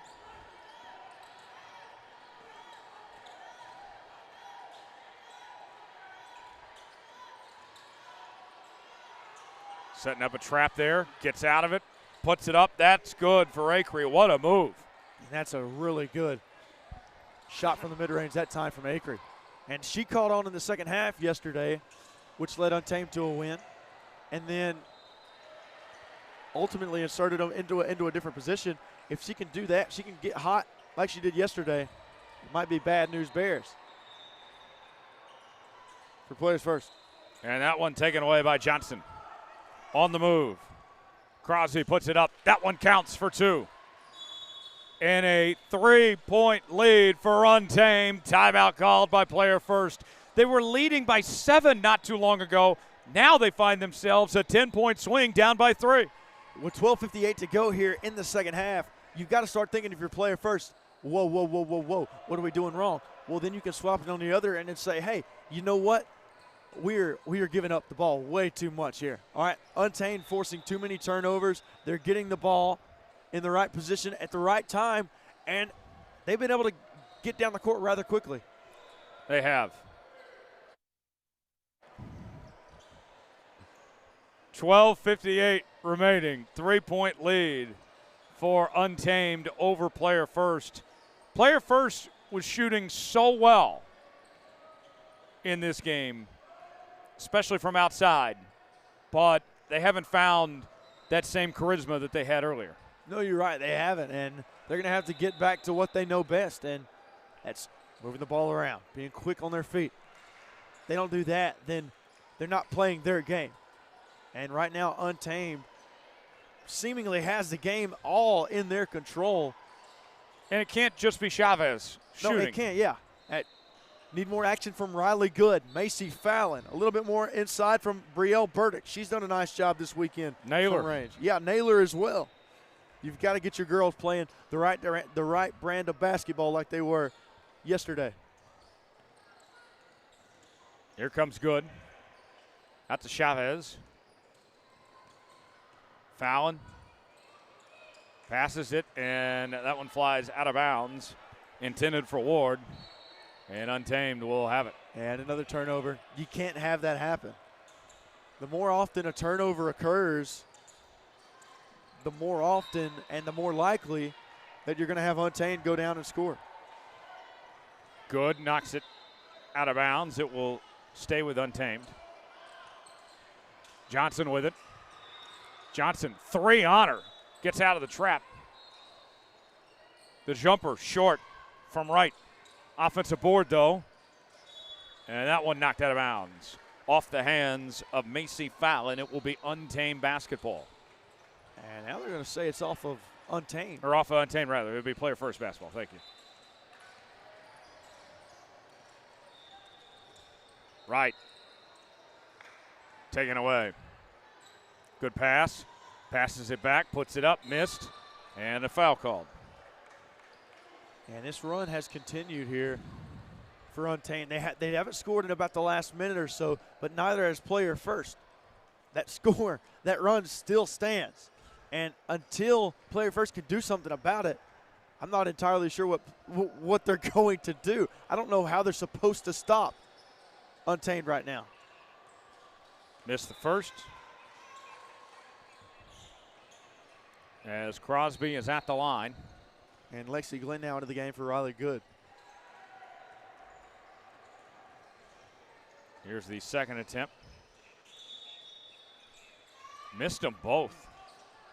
So here's an opportunity for player first now. Chavez brings it up. Out to Glenn. Here's Fallon now. Glenn, jumper, missed. Fight for the loose ball, and Untamed comes away with it.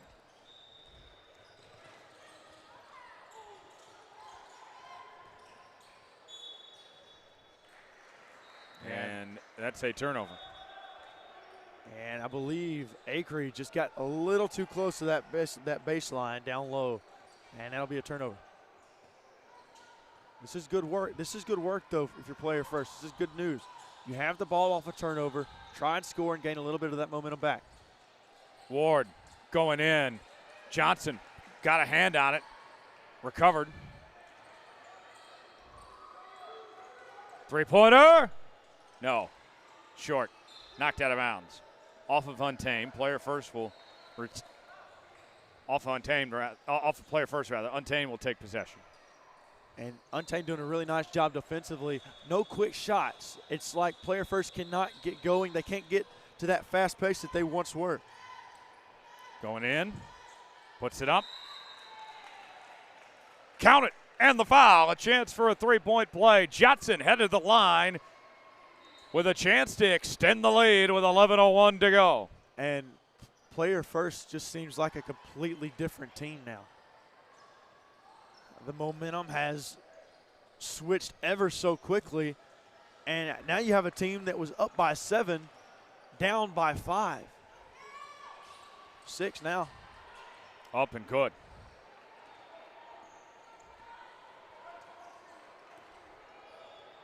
You got to find some sort of swing. Find at least one positive and run with it.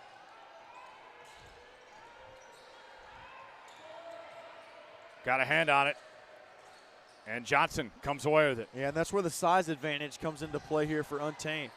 Good, a lot smaller than Acree, and Acree says, hey, you know what? You might beat me at first with the speed, but I got the size, and I can reach up and block it with ease. Johnson, double team, yes. 8-point lead. It's too easy right now for Johnson. 10:20 to go. Jumper. That one falls for Chavez. And Chavez still playing a good game. She's shooting the ball well, but player first has got to find somebody else who can contribute as well. Crosby goes in, missed. And Untamed comes away with it. Then there's a turnover. Burdick with the steal. They got numbers. Puts it up. That one falls for Glenn. And there's Lexi Glenn. Phenomenal job on the fast break that time. She didn't let the footsteps behind her scare her at all, and she knocks it down, and now it's only a 4-point game. Fenderson with it. Fenderson, the floater, missed. Offensive rebound.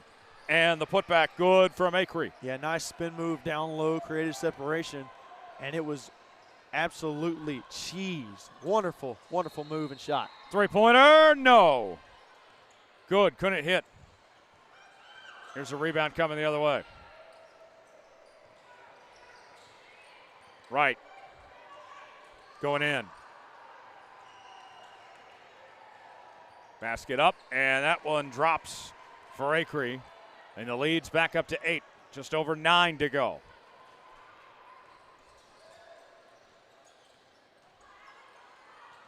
And nice that one job. taken away by Crosby.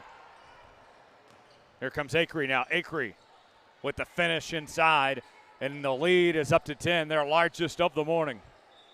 Phenomenal job defensively there from Zaniah Johnson. Creates a turnover and points. Chavez for 3, knocks it down.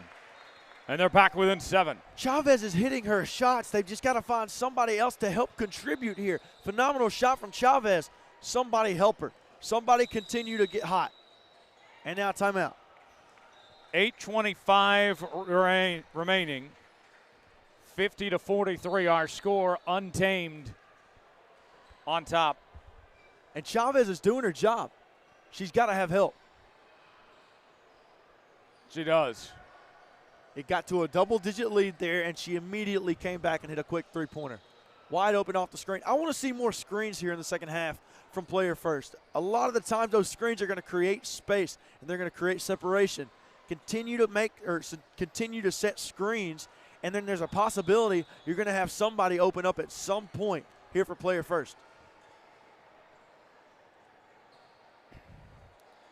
Untamed, I'll give them credit. This is totally opposite of what happened in the game that they were eliminated from the tournament, where the second half got away from them. Instead, reverse fortunes, they've turned it on in the second half. Yeah, they have. They've turned it on, and they've turned it on in a big way, a massive way. And they've got to keep their foot on the gas. You can't take the foot off the gas, especially with a team like Player First, who can get hot at any moment, because we've already seen how Casey Chavez has been playing so far over the last 10, 12 minutes. I mean, she's been phenomenal. The half didn't really stop her at all, didn't cool her down. She's come out, she's hit her shots. Untamed Puma, keep your foot on the neck. Don't let them up. Don't let up. Don't let up. Big cats don't bite. Big cats don't flinch. Don't flinch, yes. Big cats don't flinch. No flinching. Ooh, the marketing team's going to have a talk with you. Yeah. Big cats don't flinch. Don't flinch. Are you a big cat? Yeah, I don't move. I don't flinch. There you go. There we go. Can't be scared. You can't, Tyler. And right now, Untamed not flinching.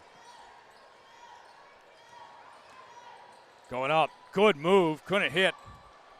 $1 million move, 50-cent finish. If you can hit that there, then it's back to a 9-point lead. But now after the hit three from Chavez going into the timeout, now they have a chance to continue to grow a little closer. Fouling. Guarded tightly. 10 on the shot clock. Out to Glenn. Three-pointer. Got it. There it is. And a big shot from Burdick. And it's a 4-point game with 7:45 to go. They're right back in it. And just like that, the missed shot down low after the good move. And then you come back and you hit a three, and now it's only a 4-point game. Got a hand on it, and a foul called. And it seems like there's a different level of ferociousness utilized by Player First basketball here. We're seeing a little bit more of that over the last two possessions coming out of that timeout. They just seem like they want it. They seem, the energy on their end seems a lot higher than what it was before the timeout. The Cats have woken up. They have. And that is going to be a walk. Johnson turns it over. And here's another chance for Player First. They can make it a one-possession lead. They were down by 10 just moments ago. Critical shot, missed shot, led to points for Player First. Turnover. Now let's see if they can get more points off the turnover. Three-pointer. Missed. And knocked out of bounds by Untamed. Player First will hang on to it. This is going to get interesting. This is about to get really, really interesting, okay? 50-46 your score. If Player First can just continue, and look at here down low. And a foul called as Naylor was going up. And did you see what happened there? So there was a little space already due to the zone that Untamed was running. But there was a screen set on Zaniah Johnson. So Zaniah Johnson had a tough time getting to Naylor. Well, Zaniah Johnson's fighting over that screen, and while she does, she goes a little too hard, and she fouls Naylor, and now she's at the free throw line. Here's the first attempt. Knocks it in, and it's a one-possession lead. It's a crazy thing. Momentum, isn't it? Big Mo. Second attempt. Gucci. 2-point game, 7:06 to go. Went for the turnover, got a hand on it, knocked out of bounds off of Riley Good. Yes, it's out of bounds off of player first, but the energy from player first, even after that, continuing to rise.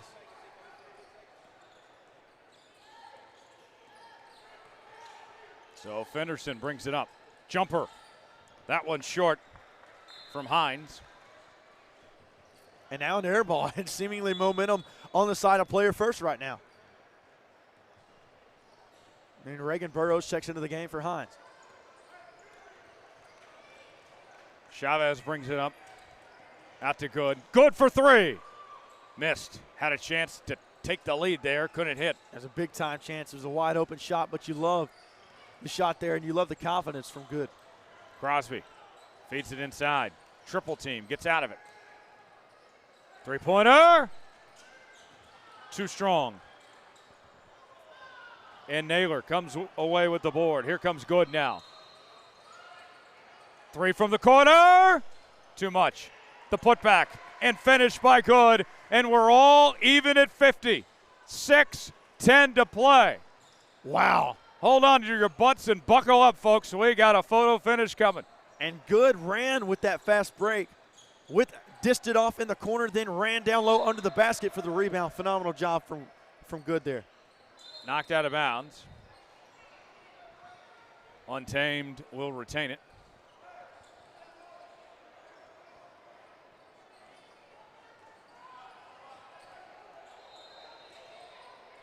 Here's the inbound.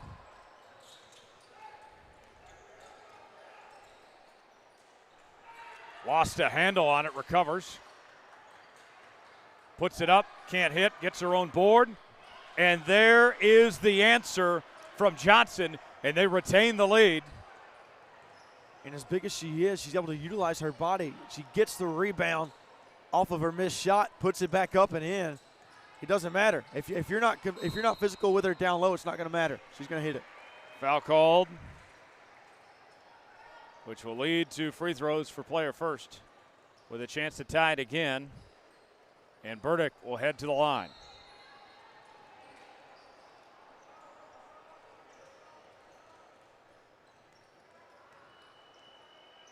First attempt up and good.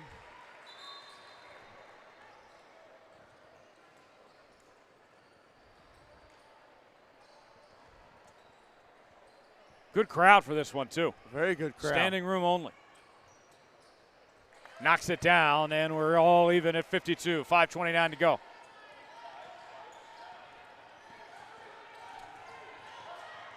Double team. Gets it out. Puts it up there, and that one falls out for Johnson, and a foul called. That was a rather late foul. I'm curious to see. Okay, they're going to say it was at the top. It was not a blocking foul, but they got her at the top. So now Johnson will head to the line with a chance to take the lead. Makes the first. Player first trailed by as much as 10. They stormed all the way back to tie it. They have yet to lead since they were down by 10. You know they're going to have to do their best to work back and try and gain that lead. Missed it. 1 for 2 from the line. Now they've got a chance to do so. Chavez brings it up court. Stop and pop. Missed. And rebound by Acree. It's one of those you expect for her to make, especially being that wide open. Puts it up. That one falls out. Offensive rebound and a foul called as Hines will go up. for 2 attempts.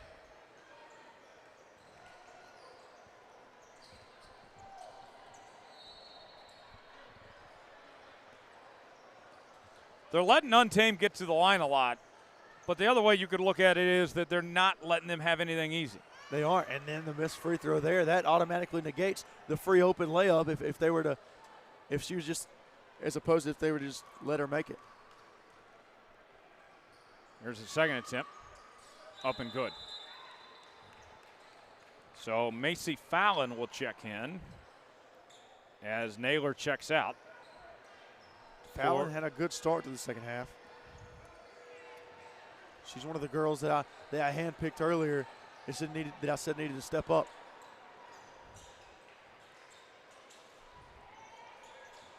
Good with it. Out to Burdick. And Fallon to the floor. Yeah, a little too much elbow that time. So player first will have it. Burdick to inbound. Ward to Burdick. Burdick puts it up and draws the foul. She'll get 2 free throws. And nice job by Burdick down low to draw contact. And there were white jerseys all around her. And Acre still trying to argue she was using her elbows a little too much, but I think it was the other way around.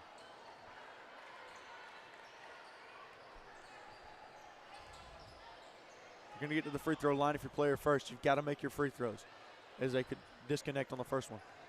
Here's the second attempt. Knocks it through. 1 for 2 at the line. Back to a 1-point game. Crunch time now, under 5.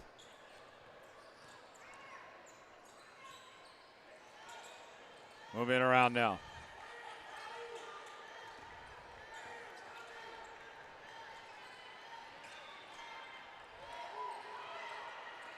Johnson with it. Johnson, bad pass, kept alive. And that one knocked out of bounds. And now it's going to go to player first. And a chance to take the lead yet again with 4:13 to go. Can they capitalize this time? Good brings it up court, just over 4 remaining.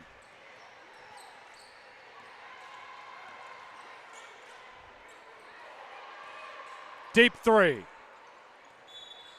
And Fallon missed that one. And Untamed will take it. It looked like she tried to catch Untamed off guard a little bit there. Obviously doesn't work that time, but I don't hate the attempt. Foul called.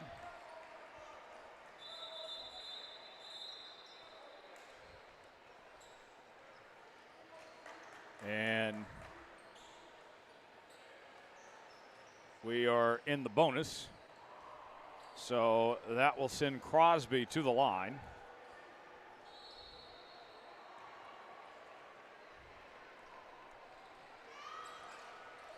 And she misses the first of a 1-and-1. The problem with a 1-and-1 for the team shooting, if you miss it, it's a wasted free throw attempt.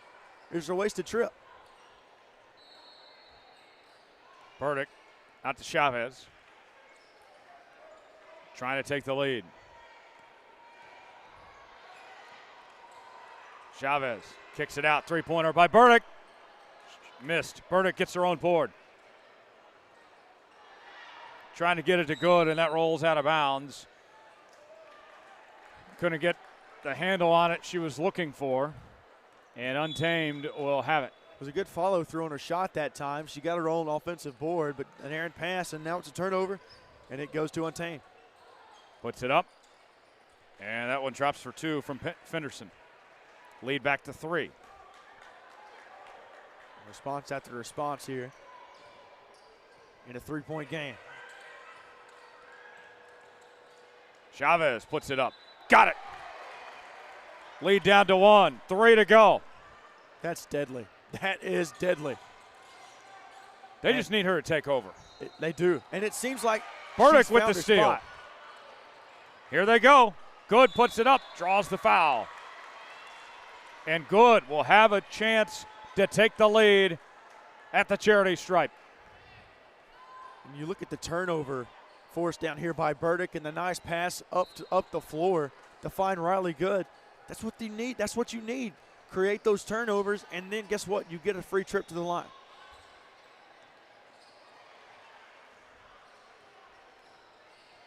First attempt. Missed. Ooh. She might regret that later. She might.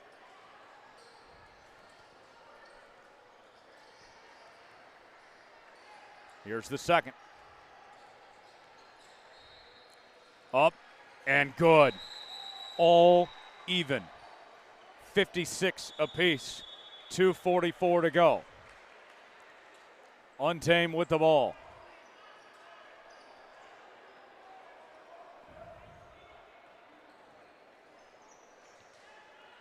Let's see exactly what happened here. It looks like they're going to call a foul on. What just happened? I don't know. It looked like he called a foul, but we're in the bonus for untamed. So I'm a little confused as to what happened there. There was never a clear signal. Jumper. Got it. A nice shot by Acree. And the lead back to 2 with 2.5 remaining. And Acree says, Chavez, you might have a nice mid-range, but guess what? I do too. She hits it and extends the lead. Chavez with it. Three-pointer. Too strong from right. Here comes Crosby.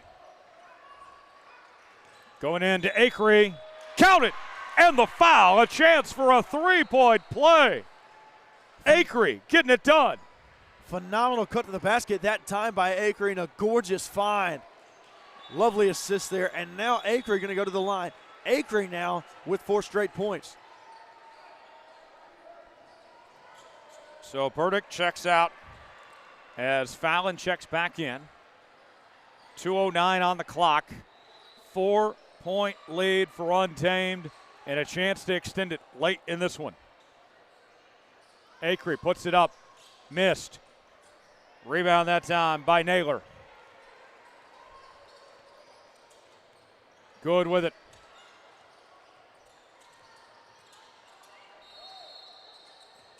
Out to Chavez.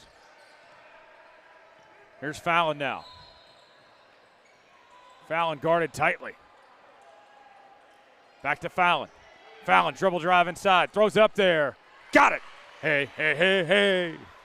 Wow. What a job down low that time from Fallon. Shot clock expiring. You got to get it off. She does, sort of panics. Some people would panic. She didn't. She stayed calm, cool, and collected. 2-point game, 90 seconds left. Missed by Hines. And now a chance to tie for players first with under 90 to go. Good brings it up. Good pass. Lost a handle on it, taken away by Johnson. How about a defensive job from Johnson down low? Not a chance that Naylor's going to get that shot off with Johnson in space. Acree brings it up court. White flag is out, 1 minute to go. Basket up there, doesn't hit from Acree. Player first on the move.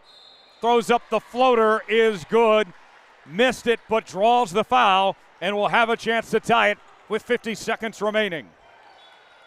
2-point game, 50 seconds remaining, and a chance to tie now at the free throw line from Riley Good. Wow. What an opportunity here from Good. But she's got to make them. Here's the first attempt. Missed. That was crucial.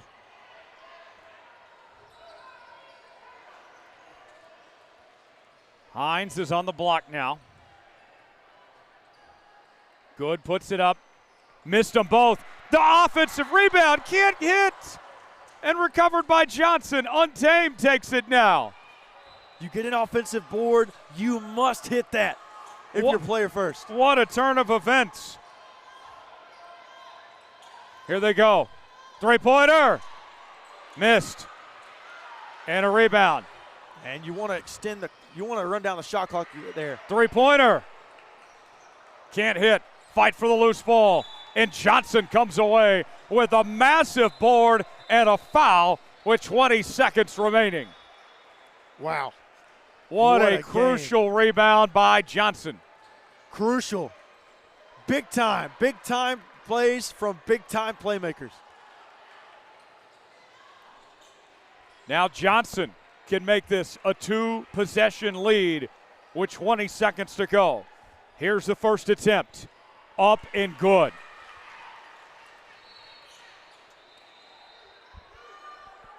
Wow. Clutch gene from Zaniah Johnson. Here's the second. Missed. Here's a chance now for player first. 15 seconds. They need a 3. Shot clock off. Ward with it. Ward going inside, lost it, turnover. Crosby comes away with it, and there's the foul.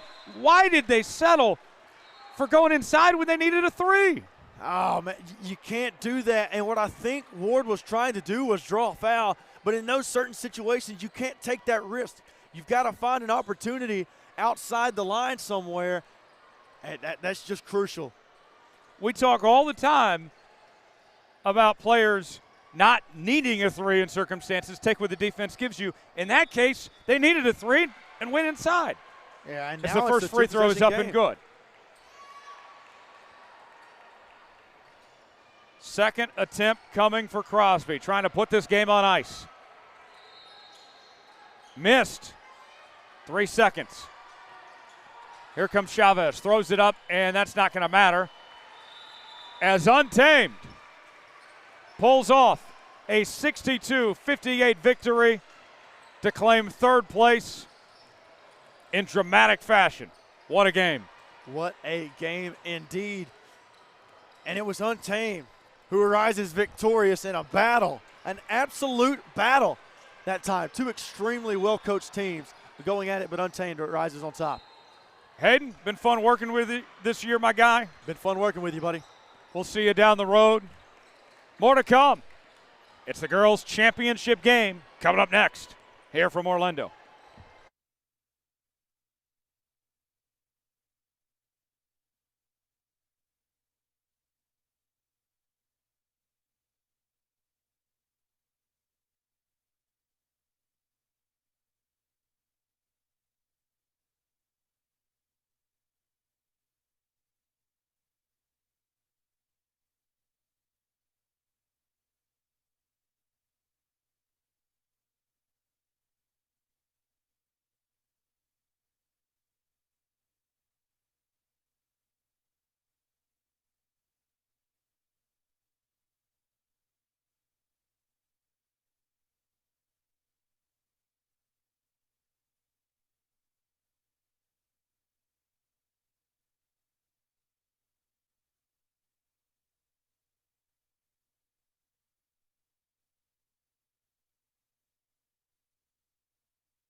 You are looking live at the Big House in Orlando, Florida, the site of the Puma Pro 16 Girls Championship game, featuring Southern Ties and FBC West Coast.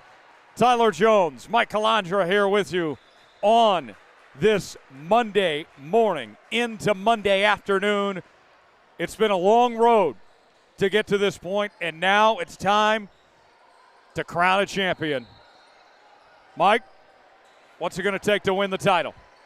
It's going to take everything. We're talking about defense, offense, you name it. There's got to be a lot of self-discipline involved. You can't afford to lose skilled players, fouling out and all that, especially for Southern Ties and Deandra Minor and FBC West Coast and Sydney Douglas.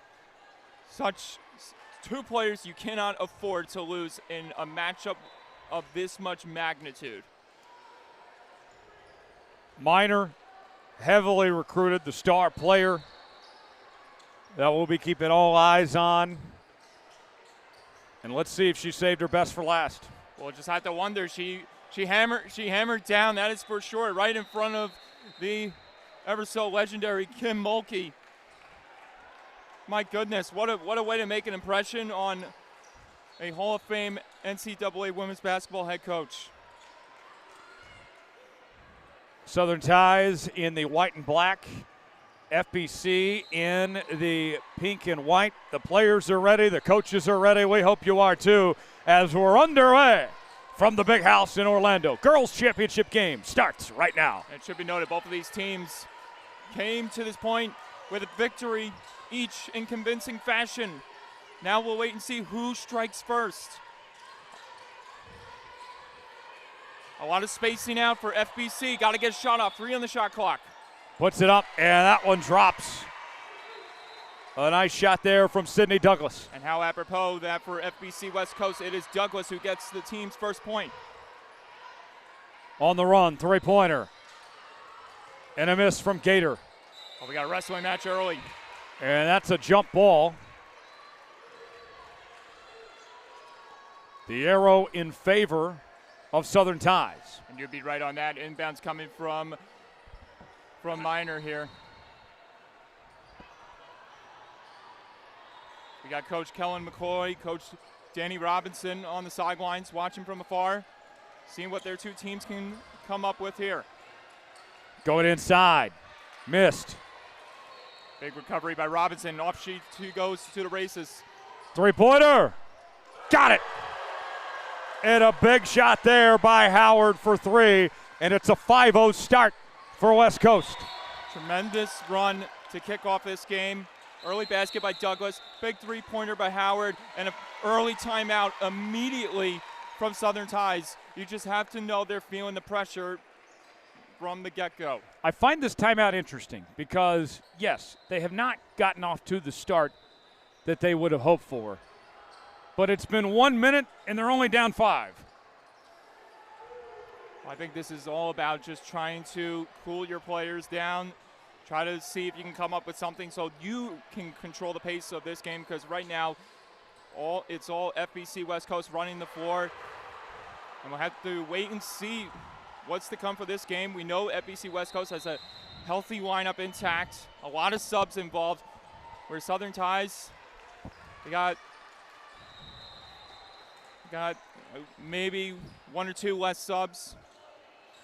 I'm looking at a full bench waiting to be subbed in for FBC West Coast. So that's definitely a storyline to keep an eye out on for Southern Ties. Here's the inbound.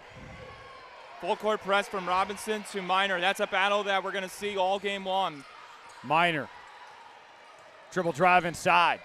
Step back. Missed. And a rebound by Douglas. Really great job by the double team, mitigating Minor from getting that clear eye chance. Good move. Puts up the floater. Can't finish. Douglas with the offensive board. Missed. And a rebound by Minor going the other way. And very uncharacteristic by Douglas not being able to convert on that rebound that time. Fortunately, ball going out of bounds here on Southern Ties. Big chance for FBC West Coast to bounce back. Douglas will inbound. Reed will bring it up. And we're seeing Southern Ties provide that that full court press. We'll see what and if it pays off. Douglas in pressure. Here they go. Reed with it. Reed throws it up. Missed. And a rebound going the other way. Huge defensive rebound. Here comes Southern Ties. Now there's Minor. Minor, cross-court pass. Three-pointer from the corner. No. Minor with the rebound. No Facing way. a double team. Couldn't hit. There's an offensive rebound. Three-pointer. Missed. Kept alive, though. And that one knocked out of bounds. Southern Ties fortunate, consuming all these rebounds, this resetting the shot clock all over again, bit by bit. But how about that pass by Minor? That really had some zip to it. So Southern Ties will maintain possession. Minor will inbound. Gets it in play. Gator puts it up. Got it for two. And Southern Ties is on the board for the first time today. And how fittingly, here we are in Gator State of Gators. Basket up, missed. And taken away. Watch out here. They got numbers. And that falls for two from Glenn. And they have answered out of the timeout. They were down 5-0. Now they've scored two straight. 4 unanswered points. Reed, basket up, missed. Second chance. And that one falls for Polani Hunka. Big intercept by Sydney Douglas. But can they convert here on the offense? Here they go. Puts it up. That one a miss. Second chance, and that falls. 9-4 lead for FBC. Big putback right there by Hunkin. Douglas again, great positioning. Here comes Robinson now. Three-pointer from the corner. Can't hit. Was Howard that time. Fight for the loose ball, and that's going to be a jump. And there you see that battle still continuing between Robinson and Minor. But how about Sydney Douglas? Huge defensive presence, setting up the offense. Some big contributions there. The lead still remains intact for FBC West Coast. Robinson will inbound. Out to Reed. Back to Robinson. Robinson goes in for two. Great adjustment there. Robinson looked like she wanted to go for three, saw the open lane, made the switch, and drove in easily. Basket up and draws the foul. Holmes will go to the line and shoot two free throws. Big chance here for Holmes for Southern Ties to maybe right the ship in the right direction for them. Hasn't been the start they were looking for so far, Tyler.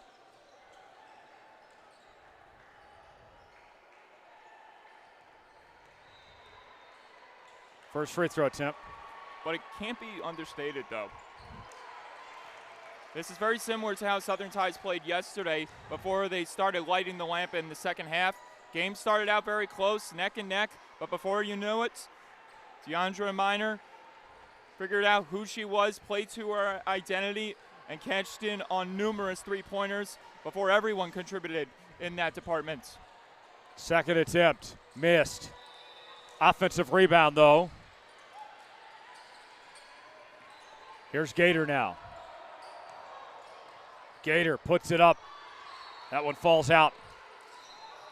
Rebound by Douglas. FBC on the move. Oh. Got a hand on it. Knocked out of bounds. Hit the official. Yeah. FBC will retain possession. Reed will inbound.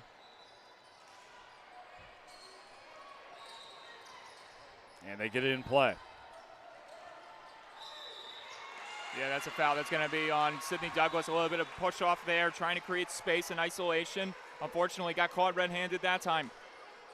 So Southern Ties will take over. Minor will bring it up. And this battle still going on between Minor and Robinson. Huge to see who comes out successful here in this one. 10 on the shot clock. Minor puts it up. Falls out, knocked out of bounds. And FBC will take it. Huge defensive presence coming in there. with Robinson all over Minor before then. Minor got swallowed up by 2 more FBC West Coast players underneath the basket, preventing her from getting the points. In case you're just joining us, this is the girls' championship game of the Puma Pro 16 League. Sydney Douglas with the basket. FBC West Coast taking on Southern Ties. FBC out to a 13-4 lead early in this one. Steps up and Gator for 2. Yeah, nice play right there by Gator. A little bit of a right to left hand switch layup. They're going to need a big stop here. FBC West Coast still relentless on the offense. Jumper. Missed. Got to contain those defensive rebounds, and they did just there. Let's see what they can bring to the table now. They got numbers. The floater up and good by Murray. Timeout called. 13-8 lead for FBC. If Minor can get hot at any point, that's really going to where the tide changes in favor for Southern Ties. When Minor is contributing on the offense, they start to click in all sorts of ways. 10:45 to go in the first half. 13-8 is our score. FBC West Coast leading early here. Mike, what have you liked from FBC West Coast? Their relentless attack from the get-go. I think this has been their MO from all these games this weekend. Never were they trailing or felt like they were struggling against their opponents at all in these matchups. And it's a testament to the depth of star talent they have on their team. We're talking about Robinson, obviously Sydney Douglas, Howard coming into the mix. You name it, they are a threat not to be taken lightly with. But like I said, don't count out Southern Ties. They've been in this position before where they were down, but certainly not out. Back to the action we go. 3-pointer. Missed. Offensive rebound. Douglas going up and draws the foul. She'll shoot 2 free throws. Fortunately, they committed the foul on Douglas. Certainly would have been a big moment there if they were able to put a stop to her and go the other way. We'll see if they can hope and see if Douglas does miss these shots. Missed the first. Southern Ties now going to rely to see if she doesn't hit on the back end of this sequence. Try to go the other way. Try to get the momentum going in their favor. 10.5 remaining in the first half. Makes the second. That one knocked out of bounds. No space given at all by this very aggressive and formidable FBC West Coast squad. Murray inbounds to Glenn. Big intercept. And that's taken away by Enright. Basket up, missed. And Minor comes down with it. And we know that Enright can be a key contributor, a huge role player on the defense. Cross-court pass knocked out of bounds off the hands of Enright. It will remain with Southern Ties. Yeah, I was looking at over there. It looks like it deflected off her right fingertip just at the last moment. Bench didn't obviously see it. That's why they reacted as if they were going to get the possession back. We get a substitution. Hunkin off. Howard back on. So here's the inbound coming. Basket up. Got it for 2. Holmes making a home in Orlando. Certainly did there. Absolutely came knocking on the defense of FBC West Coast. They're going to need a big stop. Try to force them to make some urgent mistakes here with the shot clock running out. 3-pointer. That one a miss by Robinson and knocked out of bounds. And that's what you got to do. You got to start putting pressure on them, forcing them to make all these wildly misexecuted plays. Try to get the ball back and see if you can connect the other way. Glenn will bring it up.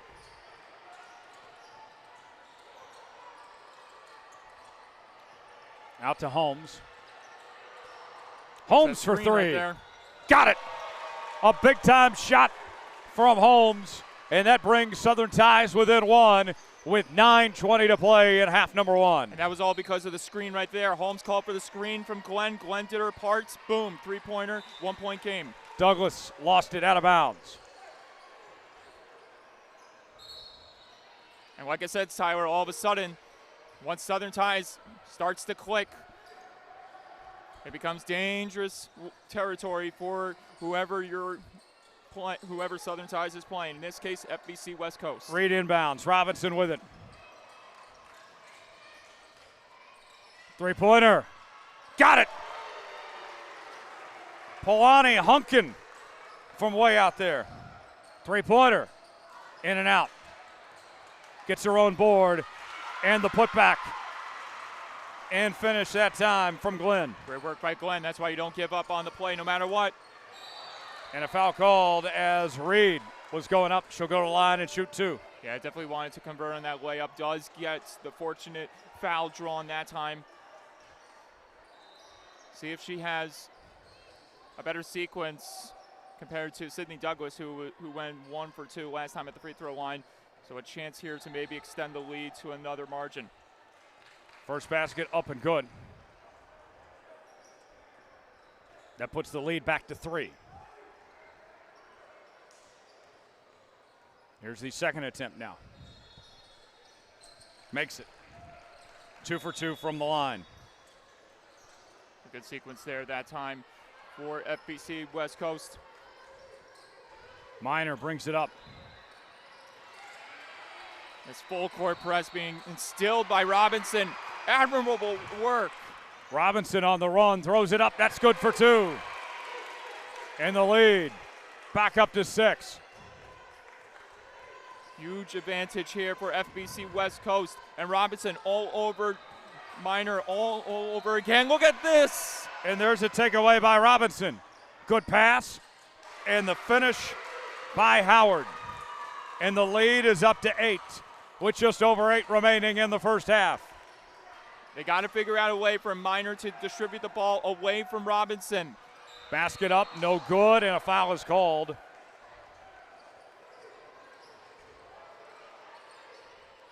Last play there, Robinson, and whoever else that might have been, I think next to her, that might have been Sydney Douglas, providing the big trap on Minor, converting the other way.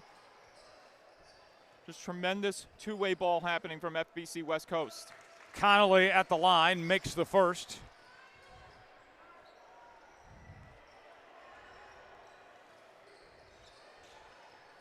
Coast-to-coast ball all over for FBC. Missed the second.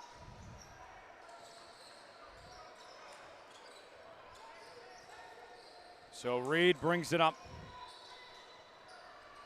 Out to Robinson. Robinson for 3. Missed. And Robinson got fouled there, but no foul called. She was looking for the whistle, didn't see it there. Maybe an advantage here for Southern Ties. We'll just have to see. Holmes lost it. Fight for the loose ball. Still up there. And they blow that one dead. Oh, and Hunkin landed hard on her tailbone. She's still holding her tailbone there. Yeah, that's something you can't afford if you are FBC West Coast. But the good thing is they have a lot of substitutions that they can step in at any time. Certainly one of them we haven't seen check on the floor just yet, Anna Rowe. We know she can make quite the noise when she has the ball in her hands. Here they go. Feeds it inside. Douglas. How do you do? It's that dynamic duo of Douglas and Robinson connecting there. Robinson again still applying that full court pressure on Minor. Minor moving around now. Got a hand on it. Denied. And here comes Reed. Reed on the run. Throws it up. That's good for 2. And the lead is up to 11. Their largest of the morning. Timeout called as FBC West Coast is rolling coast to coast. This is absolutely sensational two-way basketball being shown by FBC West Coast. Big defensive plays. The one thing that has really caught my attention here today, Robinson has been known as more of a three-point guard shooter. Here today, big-time contributions on the defense. Really feels like the game changer for FBC West Coast has been them using Robinson to mitigate all that pressure against Minor. Because like I said, when Minor starts cooking, the team all around her gets going.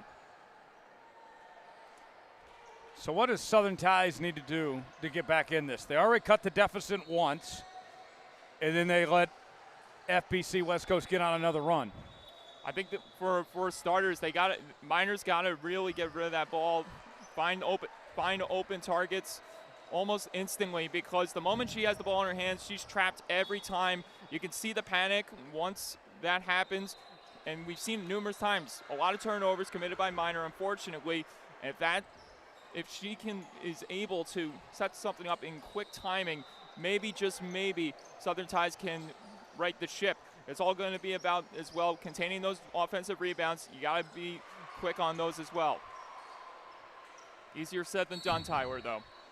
Back to the action, 6:55 remaining. Southern Tides with possession. They inbound it to Minor. And there's Robinson all over Minor once again.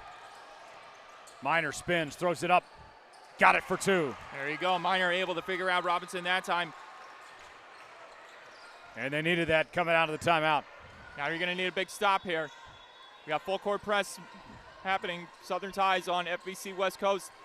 Sydney Douglas, though, creating all the havoc in the paint. Cross-court pass. 6 on the shot clock. Got to get something up here. Going to the corner. Feeds it in. Douglas. Shot clock violation. Missed. It's about to be a shot clock violation. It saw zeros as soon as the ball left Douglas's hand. Gator to Dennis. Nice move to create isolation, but now she's trapped. Oh! Loose ball. Reed comes away with it. Reed puts it in. That's good for two. And the lead is now back to 11. 6 to go in the first half. A crucial mistake there on the part of Southern Tides. Big basket on the breakaway. Now they're going to need a big basket of their own. Dennis. Nice. Rolls to the left. Dennis throws it up. Missed. And Douglas thought she had the board. Taken back. Puts it up there. No. Reed comes down with it. Just not the half right now from Minor, and it really is affecting the rest of Southern Tides. Big off defensive rebound. Reed couldn't hit. Gator with it now. Got to slow down the pace. Well, Gator throws it up. Missed. Douglas with the board. Reed will bring it up. A lot of this basketball so far has been played rather erratically by Southern Tides. You got to slow down the pace and dictate the way that everything is going for yourself. Reed for three. Missed. Got to get that defensive rebounds. And that one knocked out of bounds. Southern Tides will have possession. Under 5 remaining in the first half. Yeah, this has certainly been an animated sequence, that is for sure. Here's the inbound. And that one knocked out of bounds.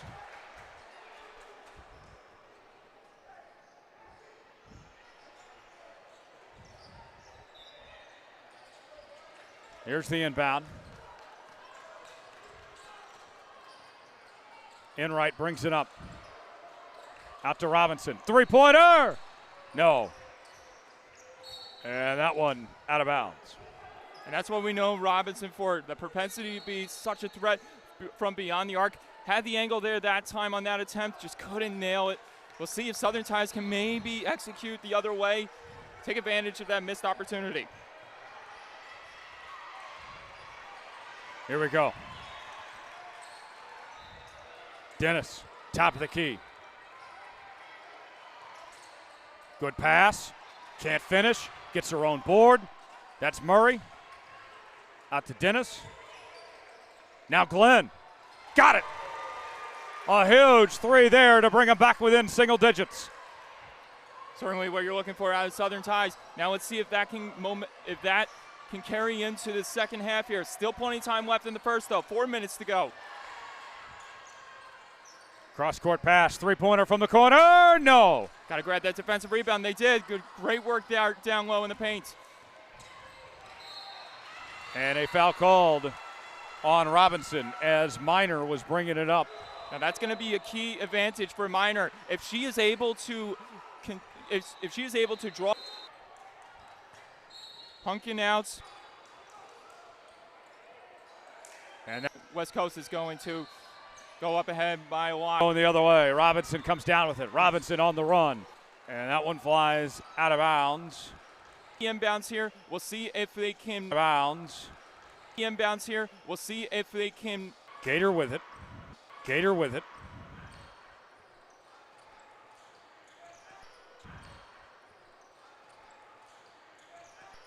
Short.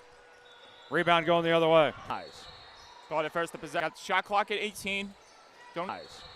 Thought at first the possession. Got the shot clock at 18. Don't need to hurry a three. Try to get some open space. Three-pointer. And that went out of bounds. And I think your reaction very appropriate on that one. And the ball will change possession. Out to Robinson for three. Got it. Sydney Douglas, actually.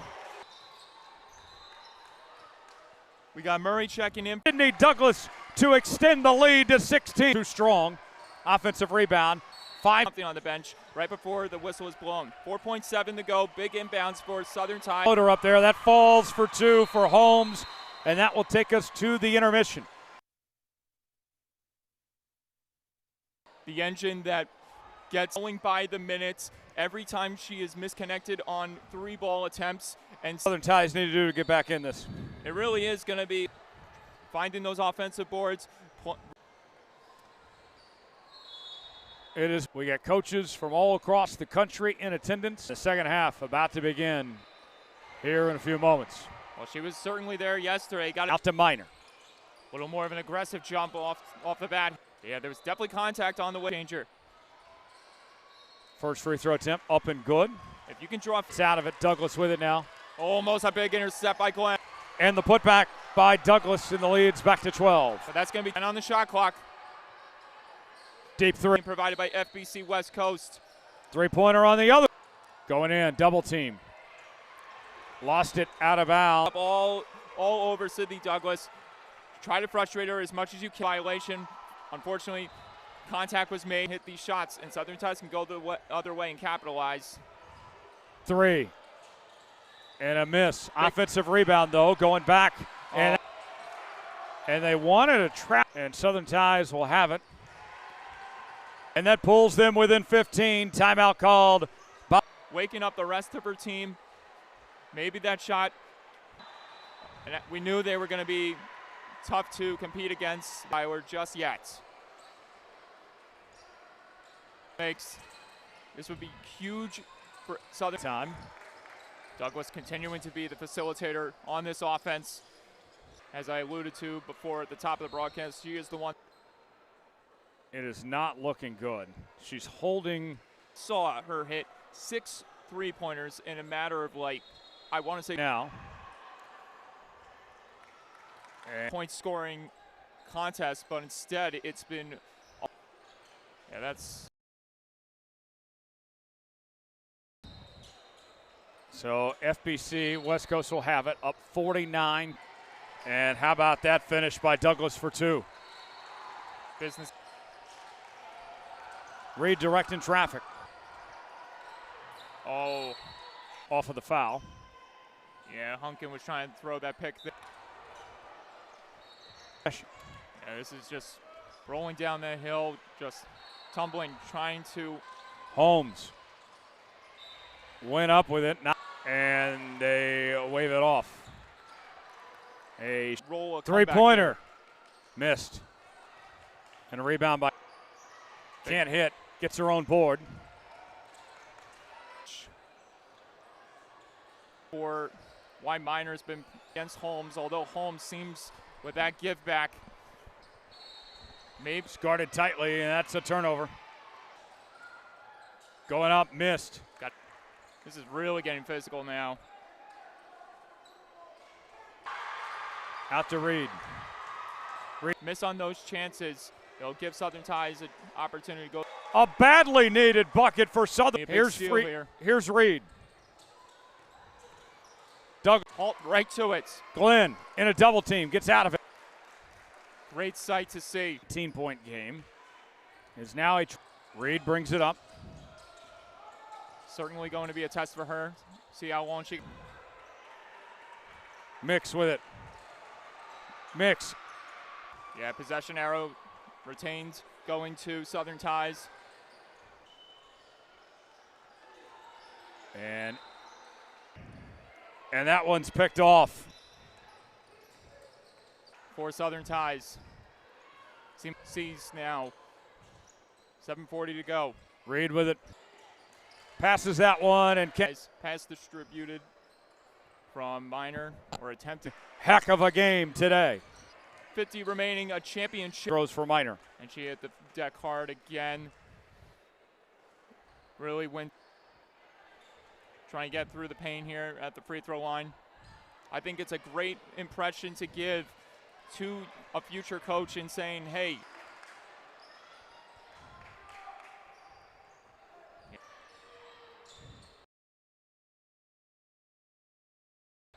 that one falls out. nothing going down at the moment for Southern Ties. Any further damage, it would. 2. Three-pointer from the corner, missed with 5:20 remaining.